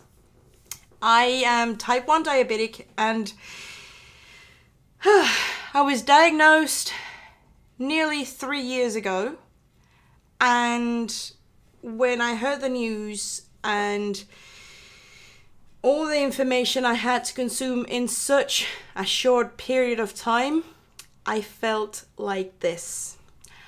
Either of the characters in these pictures actually show how I felt. It was a big shock in my life because I didn't know anything about diabetes, even though my grandmother was a type 1 diabetic and she depended on insulin. I had a lot of friends who were diabetic. My niece was diagnosed at the age of 2, but I didn't know anything about diabetes, not for myself. So just to give you context, there are different kinds of diabetes. There's type 1 diabetes where the pancreas doesn't produce insulin and it needs external help, name it, insulin, so we can function properly. Type 2 diabetes is when the body produces insulin, but it doesn't know what to do with it. It also needs external help, medication, and sometimes insulin to regulate those processes. There are other kinds of diabetes like gestational diabetes, and a very rare kind called MODY, and type 3 diabetes for those who don't have a pancreas for different reasons. So we have a good context now, right? Why the fuss in general about diabetes and myself? Diabetes is a very expensive disease in the United States. As of 2016, the average out-of-pocket monthly diabetic cost was of $360. But if you want to know how much we are talking right now in 2021, in order for me to exist, to be alive, have all the supplies and medications I need, I would have to put out $2,500 out of pocket. I am one of the privileged people who have insurance, and that offsets a lot of the cost. But not many people have the same luck I have. There's another problem apart from this cost situation. Imagine that you're given a chart and you're told, okay, so you're over 20 years old, in my case. I am 38 years old right now. Your target blood sugar should be along those numbers that you see in this chart on screen. And then you're given insulin and a sliding scale, and you're told, well, it's a trial and error thing. You just have to do it your way, and let's find out what your ratios are. And it's confusing because if you give yourself too much insulin, you can die. If you don't give yourself enough insulin, you can die. And this is when it hit me, when it clicked. You know, I'm like, I have the full responsibility of my life in my hands every time I hold an insulin pen. I was looking for it, and voila, I found it. Every time I held this pen, I was responsible of my life, literally. Learning to deal with that emotionally takes a toll. Learning to cope with the responsibility of running an automated process done by the human body is complicated. We're never in control. Try running an operating system manually. One process, yourself. It makes it subject to, errors. So we, the diabetics, are error-prone humans. And even though we have all this amazing information, we are still subject to errors. And if you want to know why I'm talking about this and why all these projects and why all these things I'm doing right now, there's a big reason. I'm doing it for everyone else who is suffering from diabetes, but I'm also doing it for my niece. She's 8 years old now. She is showing us her pump and her sensor, and she wanted me to show this picture to share it with all of you, to show how happy she is with the technology that is blessing her life. Anyway, let's get some more context. It would be useful, right? Why everything counts and why are we talking about diabetes? There are a lot of sensors and pumps in the market that solve different problems for us diabetics. The problem is, most of the time, these pumps and sensors don't speak the same language. So, well, yeah, that's something we gotta sort out. Let's see. The DIY diabetes community has sorted out a lot of problems. So we can talk about this later. The first problem that is solved is online monitoring. Thanks to the work of many people in the open source world who are also diabetics, we have Night Scouts, and it's a dashboard that shows our blood sugar numbers that come from sensors like this one. I have this one in my arm. I know it's like the weirdest place to place a sensor. It should be on my stomach, but you know, take from fashion what suits you best and wear it like a queen or like a boss. What happens with this dashboard is really cool. I have a sensor and I can monitor my blood sugar on my mobile phone. And you can see it from here. It doesn't matter if you don't see it. Anyway. And then from that API or directly from other open source applications, this web-based dashboard shows my levels, and it also shows some predictions. It has a second order auto-regressive model that can predict 30 minutes of, I think, up to 30 minutes. It does longer with me because I have other apps attached to it. But it can show predictions of what my blood sugar levels will be based on how much I've eaten, like how many carbs I have on board, insulin on board, etc. And then my followers, like my emergency contact or sometimes my boss, can actually see my numbers in real time. So can my doctor.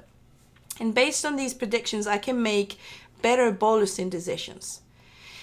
If you want to know more and if you want to see it live, you can check out that link, dianox.superdiet.dev, and you'll see something like this. It's not the case right now, but this is one of my favorite screenshots of the dashboard because it shows amazing levels. So that's one problem that has been sorted out.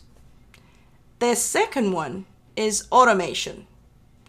And yeah, there are so many ways to automate processes. My favorite of them being the OpenAPS, which is Open Artificial Pancreas System. It's a do-it-yourself solution. And what it does is gather data from your insulin pump and from your sensor, and basically it, depending on how much control you give it, it can summon your pump and give you insulin accordingly, or you can just use the open loop option and it will give you suggestions on what your basal rates and bolus indecision should be. And I used it for the first year after I was diagnosed, and the suggestions were spot on. My levels were actually very good and within range, and I consulted with my doctor and we had a really good result. So that is something that has been going on for a long time, and some commercial solutions are starting to apply something in the likes, which actually makes me proud. The other solution we have is all these gadgets, all this automation, different sensors, different pumps, different ways to improve our lives and not have to prick our fingers 10, 20 times a day, as many times as needed. But, you know, we have a sensor. I rarely need to prick my finger, probably once a day if I need to calibrate, but it doesn't happen as often. Now that we have all these things, where everything counts is our contribution. There are commercial solutions like the Meow Meow that turn flash glucose monitors that don't send continuous information like the one I have, but you need to scan yourself. There's a way to automate that process. And this is what my desk kind of looked like after trying an open source solution called Limiter. And that is a solution that it was abandoned, I think, in 2016, 2017, because commercial solutions were grand. But there are other regions that don't have the access to secure shipping and to, you know, affording these commercial solutions. So I decided to take on this project and offer a way to make this happen to regions like where I come from. I am from South America, and I'm proud to be Venezuelan and share it with the world. And I know that the people in my country don't have access to those commercial solutions. So you can check that project out. I'm using smaller boards and smaller solutions to turn flash glucose monitors into continuous glucose monitors. But I know it's a lot of information. Let's move on to the highlight of my contribution and where I know any one of you can contribute. I came across a Wisp block. I knew very little about IoT. I just wanted to give you the context. I knew very little. My first Hello World was in 2016, and I didn't have much practice until like probably a year and a half ago that I started retaking IoT, MicroPython, Arduino, and all that jazz. And then I came across this little gadget. A Wisp block is basically a board where you can attach different modules like Lego blocks. And it's, I would say, fairly affordable to purchase. And with this, I created a tracker that helps me stay connected regardless of having wireless and mobile connectivity. Just to give you more context. So this phone connects with my sensor via Bluetooth, And then with my internet connection, this transmits the data to an API that is also consumed by that dashboard that I showed you before. So what happens if I am out of range or on a plane? My followers won't have any signal. They won't know my blood glucose levels. That was the first problem I had to sort out. And thanks to Helium and LoRaWAN, we can track these things. I can pair this little gadget via Bluetooth Low Energy to my phone and get the data from my blood glucose readings. Another thing that is really, really important, I can do GPS tracking with this. And for the first time it hit me, if I am low, in the middle of nowhere, or surrounded of people, I won't be in danger alone. I went through a horrible situation where I was surrounded of people in a public event and I passed out randomly because I was low. Nobody knew what to do. Nobody knew I was diabetic. Someone thought I was just drunk and they just let me, they left me passed out, surrounded of people. I don't want anyone to go through the same experience. I don't want to feel like I could die surrounded of people. So, this little thing here has a GPS tracker. And the way this works is amazing. I added the open source limiter, but let's say any sensor, the data can be paired to this tracker that I call Scout. Scout X is the name of the project. And then wherever I am, it will pick up helium hotspot, and then it will send my blood glucose readings and my GPS data. There are a number of hotspots in the United States and around the world, and this is growing. Helium is the people's network. It provides an opportunity for people to deploy hotspots and to mine cryptocurrency for it. And I think you should check it out. It's grand. But wait, there's more.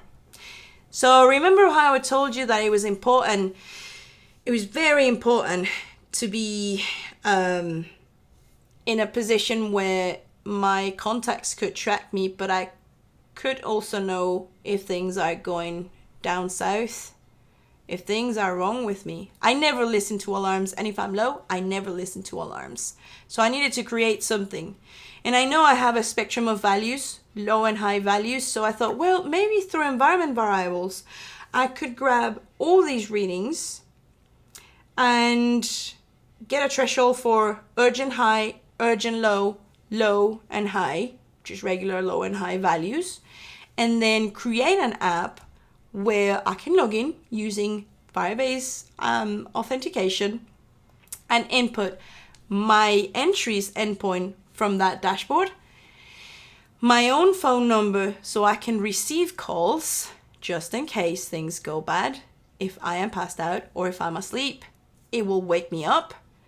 If I don't pick up, then my mom, who is my preferred emergency contact, will wake up and check on me. And if she's not around, she will call me or call emergency services.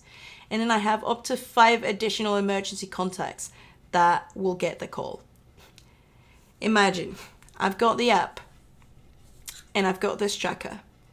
And if things go wrong, then they will also get, if I am in the urgent low or urgent high thresholds, they will get an SMS with my location. This has saved my life 3 times. And the end goal is to help others who are in the same situation to know that they won't be in trouble. They won't die surrounded of people. That help is on the way. I see the future of this open source project. I see how even my own doctor has access to this information now.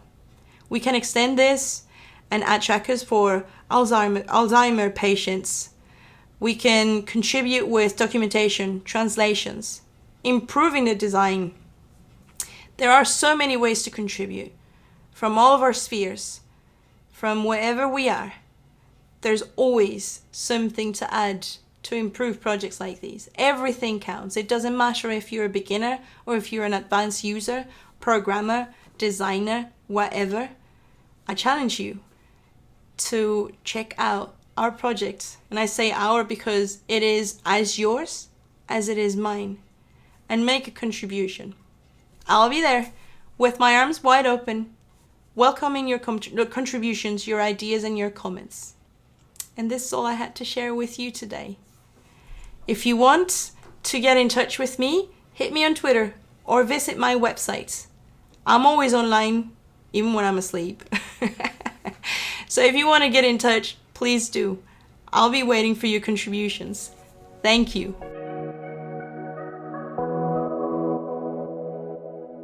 What a wonderful way to use technology, Diana. Thanks for sharing. Now I'll be handing it over to Amy to share what it takes to find success through a tool you are not likely using, or if you are, like trying to hammer a nail with a screwdriver, you're doing it wrong. Welcome, Amy.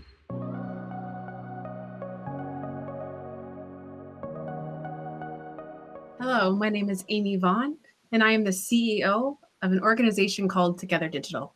And I'm excited to be here to speak with all of you today about success and how we were never meant to do it alone. Growing up, I loved the movie Willy Wonka and the Chocolate Factory. I'm not sure how many of you remember it, or if you watched it. One of my favorites was always the chocolate room where everything was edible. It makes me hungry just thinking about it. But the other thing that I loved about this movie was this notion and this message that somebody, it's a very uplifting story of this young, poor, caring, but hardworking boy named Charlie Bucket, who was not afraid to dream big and ended up getting everything he wanted and lived happily ever after. So for years, I saw this movie as just being this message and proof that if we just work hard enough, if we're good enough, eventually good fortune will be bestowed upon us. Again, if you're not familiar with the movie itself, it's a 1970s movie that was based on the novel and classic written by Roald Dahl called Charlie and the Chocolate Factory. And it's a story of this elusive yet brilliant chocolate maker. And he offers 5 children the chance to win the chance of a lifetime of chocolate. Spoiler alert, in case you haven't seen it, Charlie not only wins the lifetime supply of chocolate, he actually ends up inheriting the entire factory, Wonka's lifetime work. And at the time, 7-year-old me, seen here on the right, saw this as the, American dream in some sense, making it big. But it was also this notion of that, this American individual mindset, me versus them. Because really, when you look at the other children, you think, of course, Charlie won. He's good. He's honest. He's hardworking. Did you see those other kids? But I think most of us know that in life and in career, sometimes the good guy doesn't always win. But like Charlie, too, I grew up dreaming big. Like Charlie, I grew up dreaming big. Poor, but dreaming big. I was the daughter of an immigrant living in a southwestern Ohio trailer park. We had nothing to do but dream big. And over time and through hard work and being good, some would say that I found success, especially when I was working as a creative director, getting paid 6 figures and the mother of 2 very beautiful children. But I was wrong. I missed one very important aspect of my story and of Charlie's story. And despite being perceived as being self-made, success in what looked like success was not my happily ever after. I was hitting a ceiling, a well-known glass ceiling.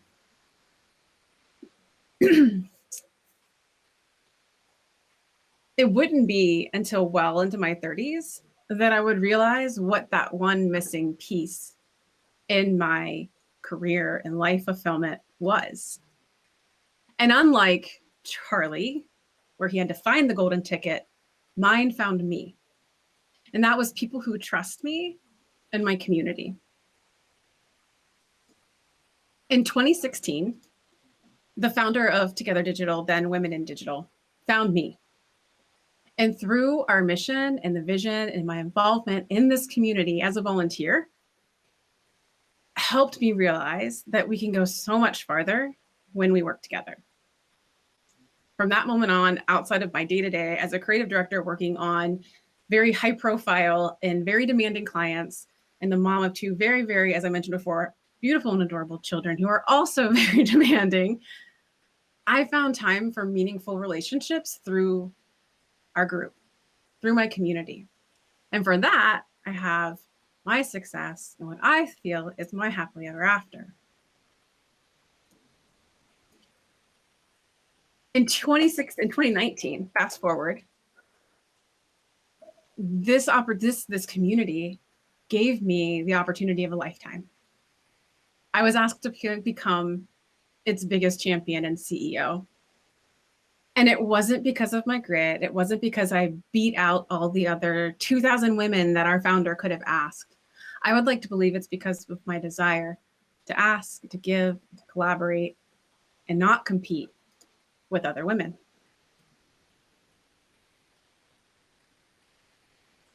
Maybe you were like me at one point and really thought that you had this us versus them mentality, where you were taught not to trust or respect other women because they're your competition. It's me or it's them. Or that this is a man's world where you have to go it alone and you alone are responsible for your own success. Man, woman, whoever's listening, just understand that this is a lie, a dangerous lie. We don't have to go it alone. We don't get to success on our own. We don't learn and grow on our own. We learn together. And other women are not your enemy, nor your competition. I promise you that they are the key to your success. So, gender aside, I want to dispel the myth that you have to go it alone, and that the key to unlocking your success and fulfillment in your life is through community, whatever that community can look like. And the secret weapon to breaking the glass ceiling is all of us supporting one another.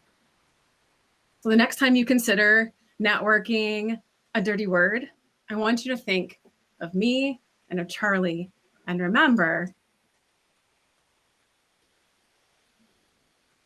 that your life and success depend greatly on your community. Charlie and I weren't just lucky. The reason we got to where we are and the reason we get to live out our childhood dreams is because of who we know and the trust that we built with those who know us. The golden ticket is absolutely what got Charlie into the factory, if you're familiar with the story.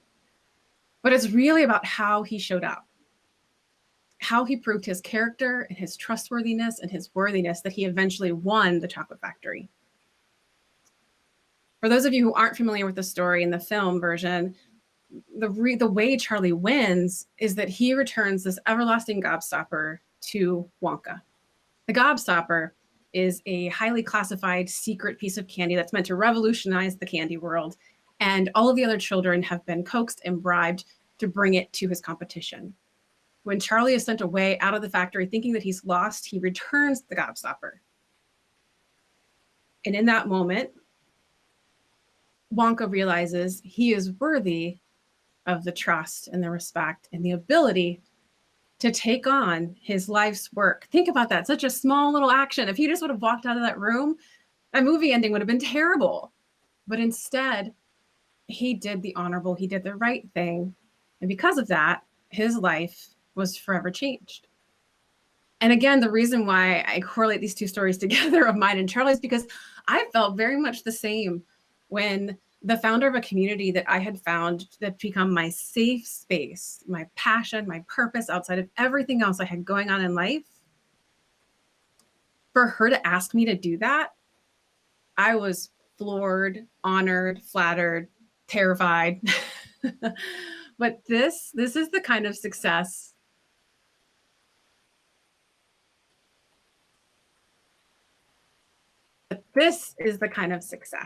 that I want for all of you. This is the kind of fulfillment I want you to feel. I want you to feel the exhilaration of taking the ride and the wonkavator of your career and your life and shattering that glass ceiling once and for all. So I want to help you figure out how to get there. So I have some tips. Number 1, look up and look around. I am a self-proclaimed workaholic. I get it. We have this mentality that the harder we work, the better things will be for us and everyone around us. I'm not trying to discredit hard work. It's an important part of what we do. But doing is only part of it. Doing is not complete success. Don't let busy become a badge of honor. Look up and look around. Make sure that you're not sacrificing critical time and energy for community building opportunities. Don't be afraid to slow down and look up. And when you do look around, really consider, what does your community look like? Are you around the kind of people who are going to give you not just career-changing, but life-changing opportunities? You have to be intentional about the network and the community that you're building around you. And it's not just the people of power and position. It's also people that'll have your back. People that will support you, whether you're winning or losing. Kind of like Grandpa Joe shows up for Charlie. My next piece of advice is it's not luck. Keep showing up. Like I said earlier, Charlie and I weren't just lucky. We showed up. And that sounds like a lot for some of us. And that sounds like a lot for some of us. And those of us who, it might seem like a no-brainer until you show up into a room, real or virtual, full of people that you don't even know. Like the bedridden Grandpa Joe, change your perspective from fear to excitement. You can do this with a few deep breaths. And just show up. That's step 1. Once you're up, take that fear, like I said, turn it into excitement. That's the only difference between those two things, is really your perspective. Imagine standing at the edge of a cliff and you're about to base jump. Depending on your perspective, you're terrified or you are elated and excited. Or some of us are terrified no matter what. But another cool trick on how to feel more comfortable in a room in which you know no one is to change that desire to shrink against the wall and make it curiosity. Get curious about the people in the room and those around you. And you do that by simply asking questions and listening. It's not hard. This isn't schmoozing. This isn't trying to kiss up. It's the difference in creating transactional relationships versus transformational relationships. When you meet someone, don't think about what is in it for me. Think about what could be in this for us. How can I possibly also help them, which gets to another tip I'll get to here in a minute. But change your perspective and your approach into curiosity, because again, that'll help you get to those transformational relationships, which is what you want, not the transactional. We all love people who are curious, and we all like people who are curious, but we love people who are curious about us. So be curious. Come as you are.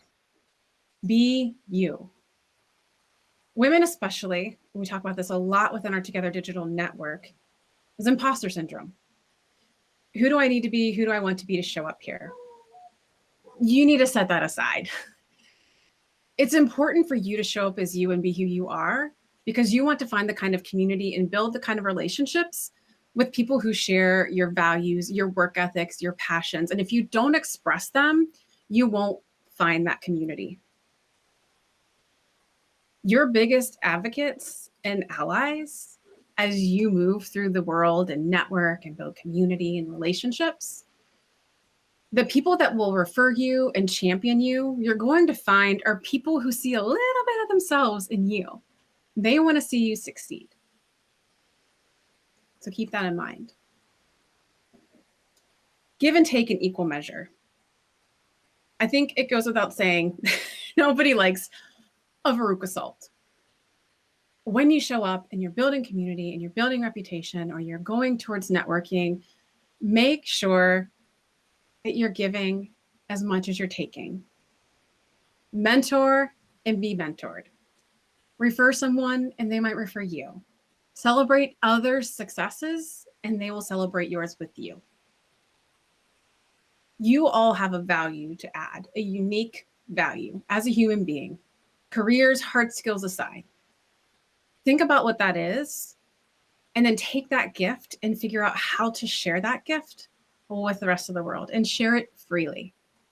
Again, your peers are important.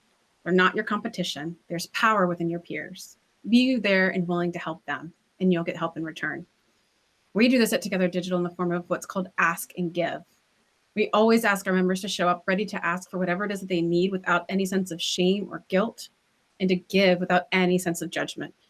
And this small action encourages the most success among our members. They see pay raises, they see job promotions, they find new companies, they create their own companies, they find confidence, they find camaraderie, they find commonality, especially when, the whole world's upside down. They find kind of an equal playing field. They feel less alone. So there is no reason not to make sure that you are giving and you are taking in equal measure. My last bit of advice for you is to really work to establish and understand your character and how to display your character and your competence.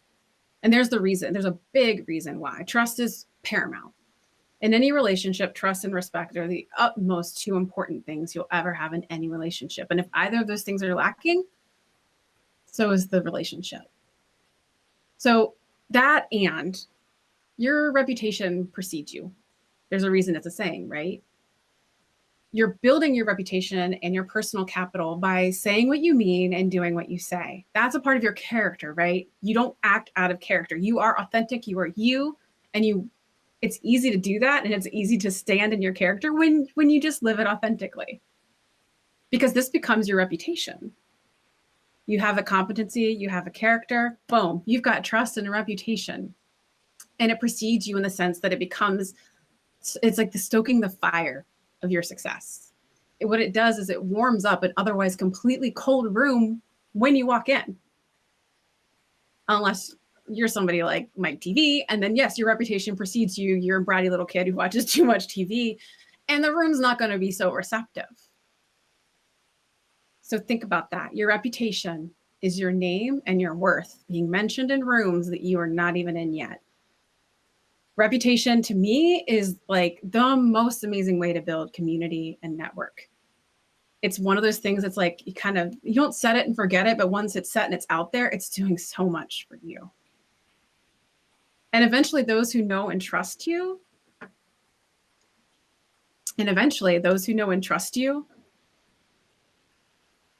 they give you the chance to provide or inspire an opportunity because they know that you share their strength, their desire, and their passion to do something big or even small. It doesn't matter.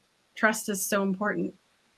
So much like Charlie and Wonka and our founder Elena and myself. So get out there, find your passion, find your gifts, build your community, and dream big. Remember, we were never meant to do this alone. Take time and make time, meaningful relationships with people that you admire and respect. And it just might change your life.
Now I'd like to pass it over to our next speaker, Kavya Krishna, who will discuss social entrepreneurship and the impact in the post-COVID world. Welcome, Kavya.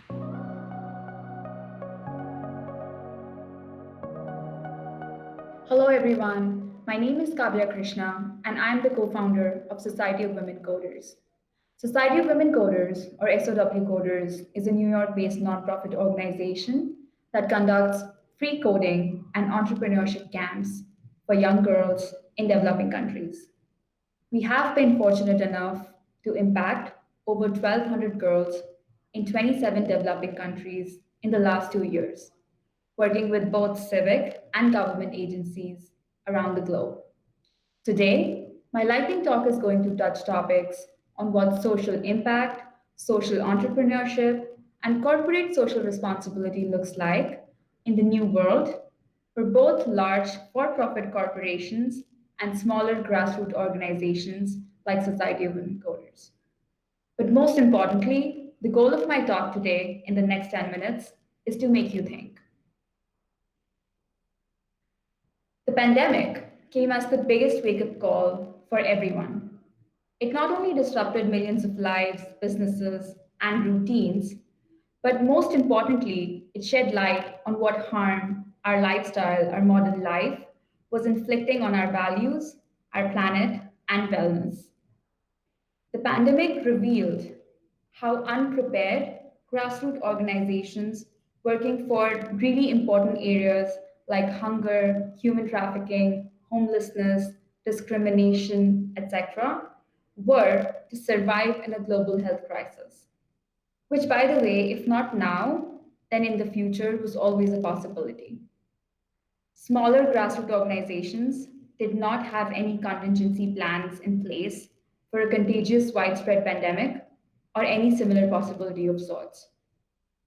According to a survey last year by the Nonprofit Finance Fund, 67% of grassroots nonprofit organizations were struggling to stay put during the pandemic. That's a huge number. Like we can see here, like most smaller nonprofit organizations struggled with funds, volunteers, and engagement, the holy trinity of any impactful system. According to the same survey, 50% of them experienced reduced philanthropic donations, and 58% anticipated it to continue. To make things worse, the staff and volunteer availability was scarce, and that wasn't helping anybody. Realization of this unpreparedness made most smaller organizations revamp their models, enforcing flexibility and precautionary plans post-pandemic as the only possible path forward. I have a few examples here. Like AntFlow is a social venture that manufactures menstrual products with a mission to one day make menstrual products free for everyone.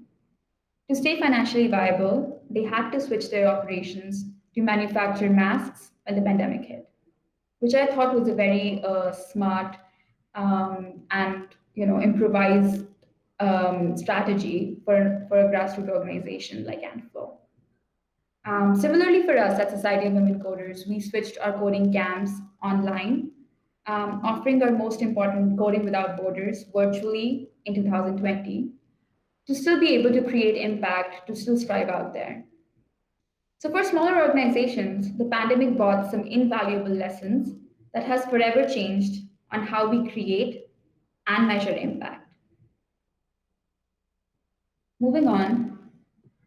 And as for the for-profit corporations, it's a completely different story. Social impact for-profit large corporations has been a misunderstood and often lost opportunity.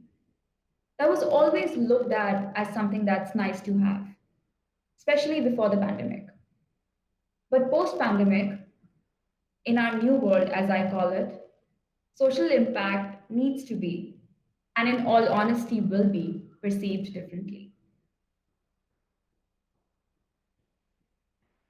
Social impact-driven strategies at the core of any organization drive a lot more than tax benefits.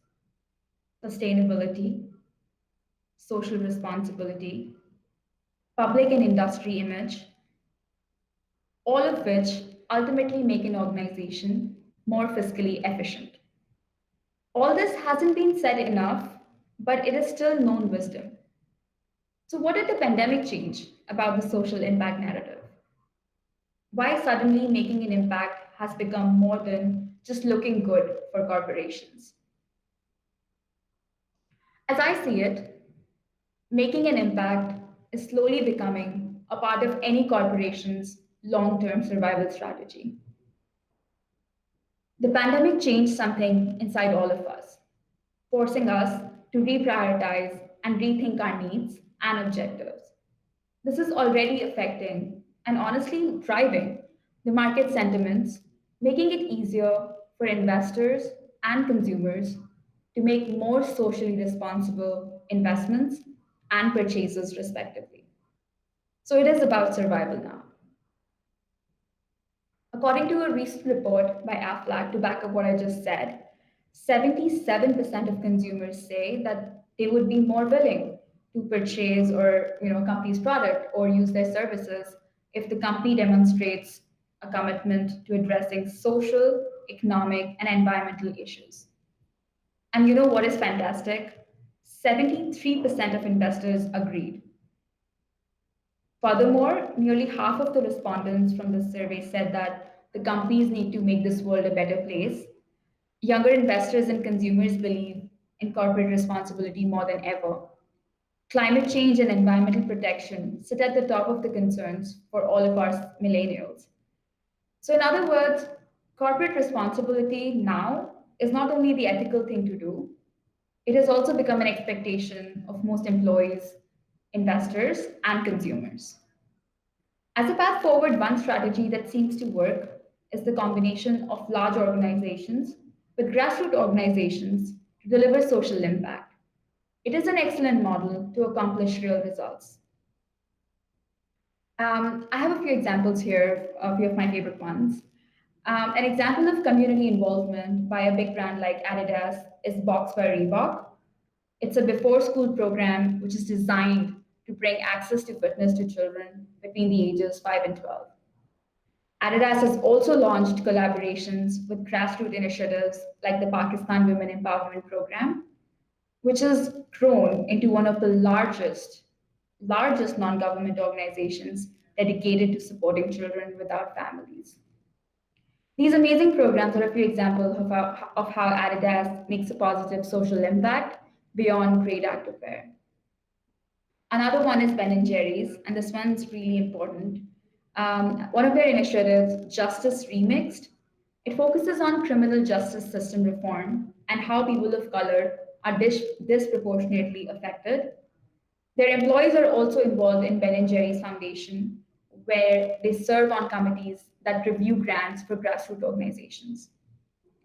These social impact initiatives not only do good for the world, but make the brands more likely to get investors and consumers. In conclusion, creating a culture of change makers is at the heart of human empowerment and business success. In the new world, social impact should and will drive strategies, market trends, and investment survival. And that is something to strive for and a win for everyone. Learning from our experiences during the pandemic, grassroots organizations will need to be flexible and have contingency plans in effect. And larger organizations will need to be more socially responsible to not just look good, but to satisfy their investors, consumers, and instill a feeling of pride in their employees. So, all in all, a better world for everybody. That brings me to the end of my lightning talk. Hope I made you all think today. Happy Women's Day, and thank you, Women Tech Makers and Google Developer Groups, for having me. Please check out Society of Women Coders to learn more about our revolution and work. And you can also get in touch with me on LinkedIn. Thank you all for listening.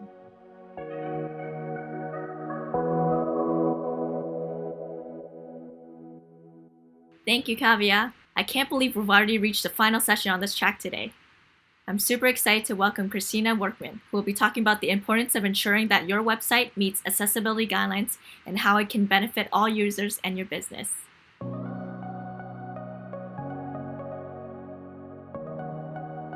Hi everyone, I'm Christina Workman from Web Dev Studios, and I'm excited to talk today about how accessible websites benefit everyone. First, a little bit about me. I've been building, supporting, maintaining websites for about 10 years now, first on my own, and now, as I mentioned, at Web Dev Studios in their Maintain division.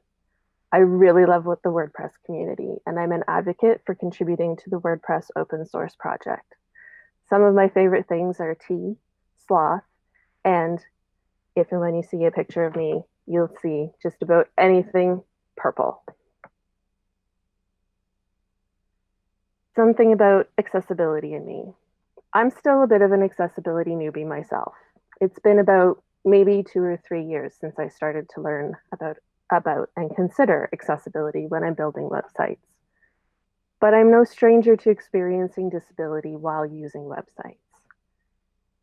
I broke my dominant arm halfway through building a client site, and I still managed to finish and launch it with my arm in a sling.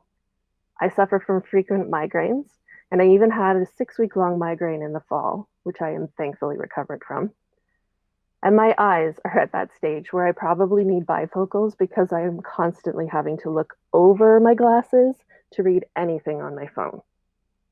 And although it's only been a few years, I've noticed that most people have a lot of apprehension around making sure their sites are accessible. There are lots of reasons I've heard. These are 3 of probably the most common. First, it costs too much. There are lots of counter arguments about this, but the sooner you start considering accessibility, the less it will cost. Second, it will wreck my design. It's true, your design might change a little bit, but you can still make beautiful, creative, and accessible sites. And the third reason I hear a lot is my site's visitors do not have disabilities. This is the one I hope to invalidate for you today. So let's look at that. My site visitors don't have disabilities. How do you know that? It's not a metric tracked by any analytics software that I'm aware of. Really, this is a giant fallacy, which often goes hand in hand with the misconception that website accessibility is purely for the sake of people with very specific permanent disabilities. Not only do I guarantee your site has visitors who have disabilities, I also know that an accessible website can have a positive impact on anyone who visits that site. We need to start understanding that an accessible website is, at its core, a site that can easily be used by anyone and everyone. So you might be thinking, Christina, how can you be so sure that my site has visitors with disabilities? The answer is simple. We have all experienced some form of disability, and we will again. Often the image of a person with a disability is someone who's blind, deaf, or completely lost the use of a limb. These are considered permanent disabilities. But there are also temporary and situational disabilities. Put these into context. An amputated arm would be considered a permanent disability. But a broken arm, a temporary disability, could have the same impact on how you function. And an armful of groceries, that also prevents you from using that arm for the purpose of visiting a website or any other purpose sometimes for a short time. That's situational. And there are lots of accessibility considerations that make life easier for people who aren't experiencing any form of disability at the time. I'd like to see accessibility become one of the top requested features of a website, even more than SEO. But for that to happen, we need to normalize it. So let's get to some examples. Our first scenario. Imagine you get home from work and you have to feed your kids. You have a migraine. The kids are loud and excited, adding to the brain fog of your migraine. You decide to order from a delivery website. So let's discuss some of the potential barriers that can make this a difficult experience. potentially confusing navigation, hard to find buttons or links. They need to be clear where to click so that you can get to the ordering portal, add items, pay for your order, and so on. Otherwise, you'll end up getting confused and frustrated. If there are too many calls to action fighting for your attention, if you can barely think, these are distractions that you just can't cope with. Again, confusion will ensue. Fast-moving animations, similar to too many calls to action, but also these can make your headache worse and make it harder for you to even look at the screen.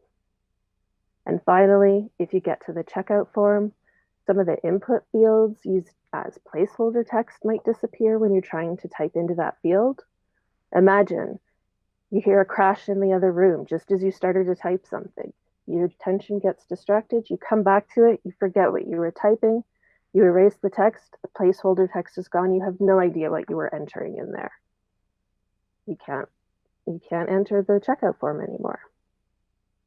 And something I see less often, but certainly has happened, the inability to click into a field can baffle and frustrate you and make you think it's impossible to complete the order. All of these factors could result in you giving up on placing an order on this site and take your business elsewhere. Migraines fall under the neurological category, and this would include things like ADHD, autism, and epilepsy as permanent disabilities. So who else can benefit from neurological considerations? I'm sure you can all relate to at least one of these situations. We've got brain fog, which can happen on its own or be a result of lack of sleep, flu or cold or other illness.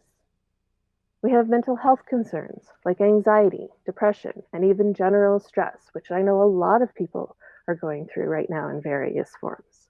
Those can all impact your ability to focus and process what you're seeing on a site, and being in a distracting environment. So remember, neurological accessibility benefits everyone. Our second scenario, you decide to remote work from a local coffee shop.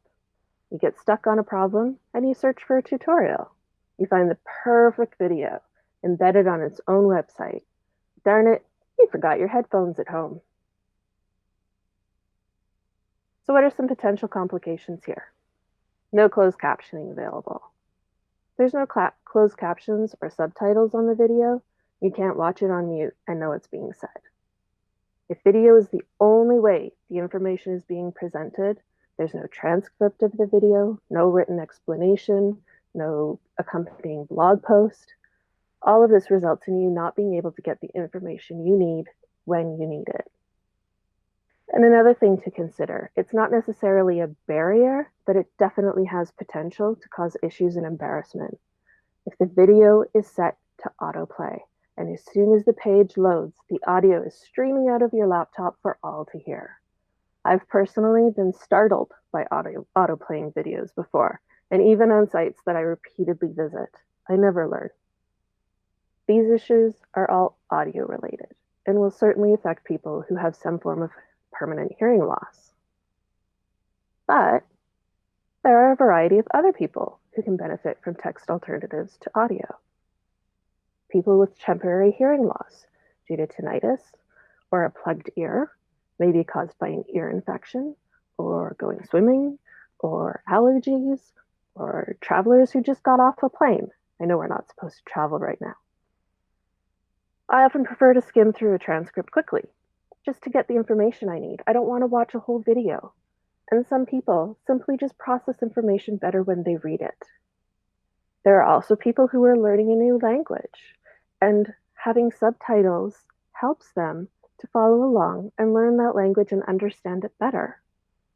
And in this digital age, we have digital assistants like Google Assistant, Alexa, Siri, and they're actually capable of reading website text. You can say, hey, Google, read me the blog post from such and such a site, or things like that. And of course, again, loud environments in general can make it very hard to understand what's being said in audio. So audio accessibility benefits everyone. Our third scenario. Imagine you're a developer who never takes their hands off the keyboard. You know all the keyboard shortcuts, and there's not a mouse to be found anywhere in your office.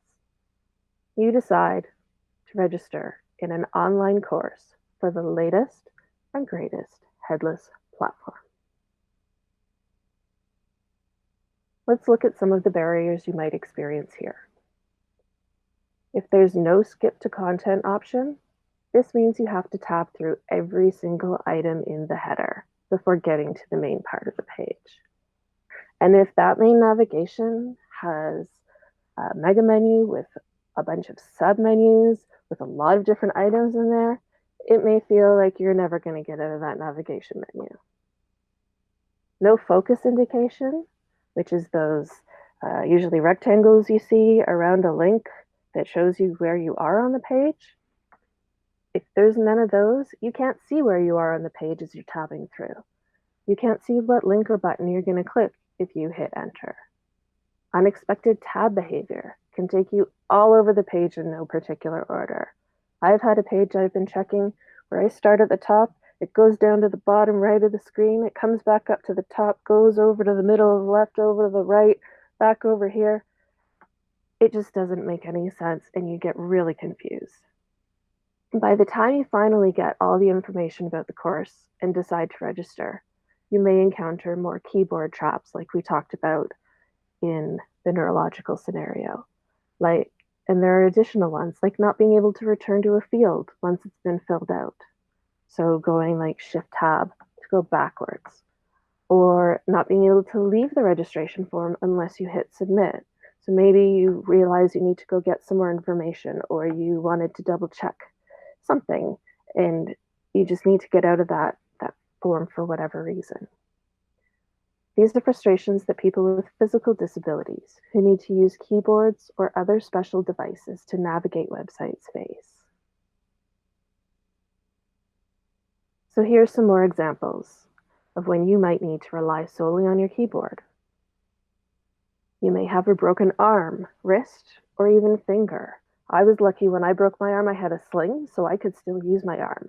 But if you're in a cast, you may not have that luxury. And if you have a broken finger, you get those splints on them, you can't type with that hand.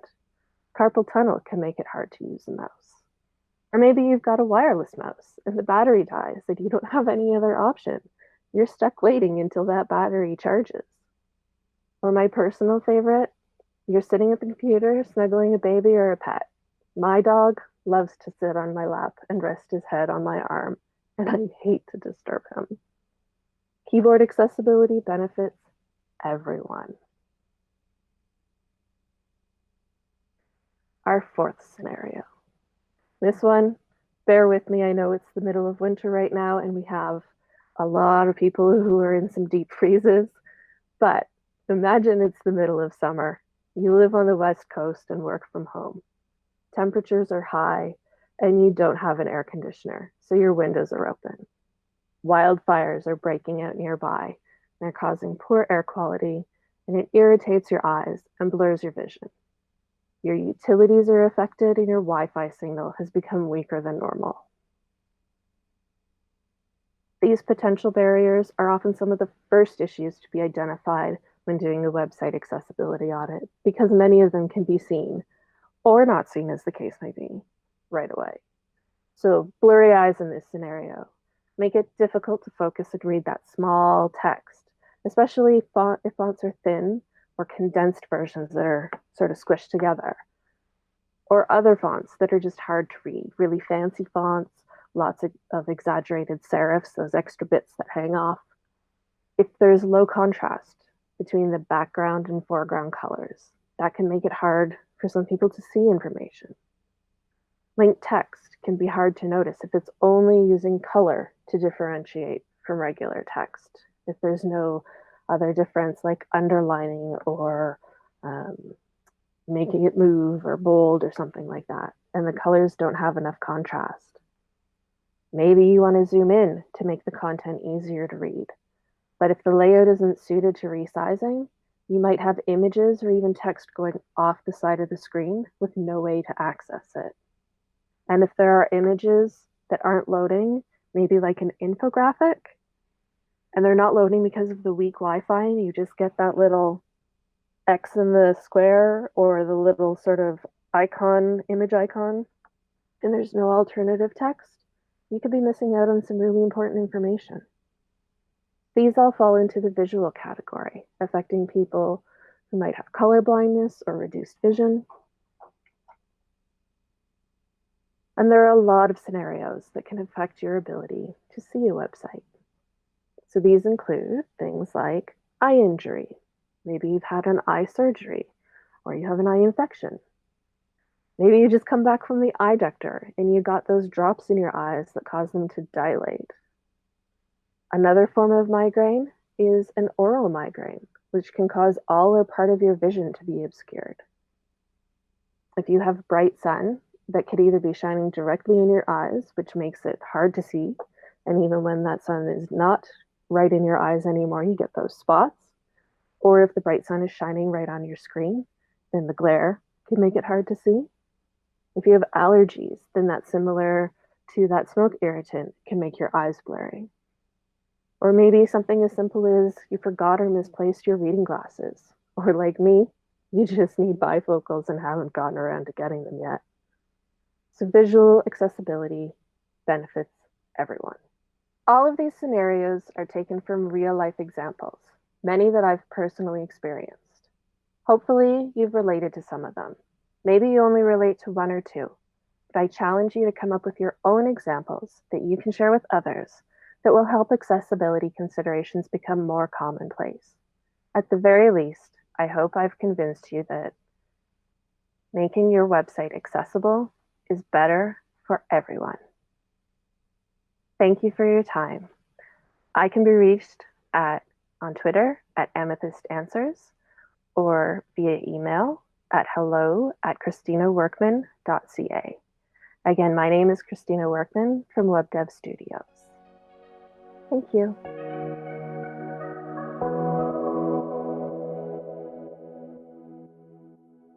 I'd like to extend a big thanks to Christina and all the speakers on this track today. Don't forget to share your feedback for the sessions you tuned in to and to get a chance to win some awesome raffle prizes. Now please join us back on the main track for the closing remarks as we wrap up day 2 of IWD North America Summit. Thanks everyone.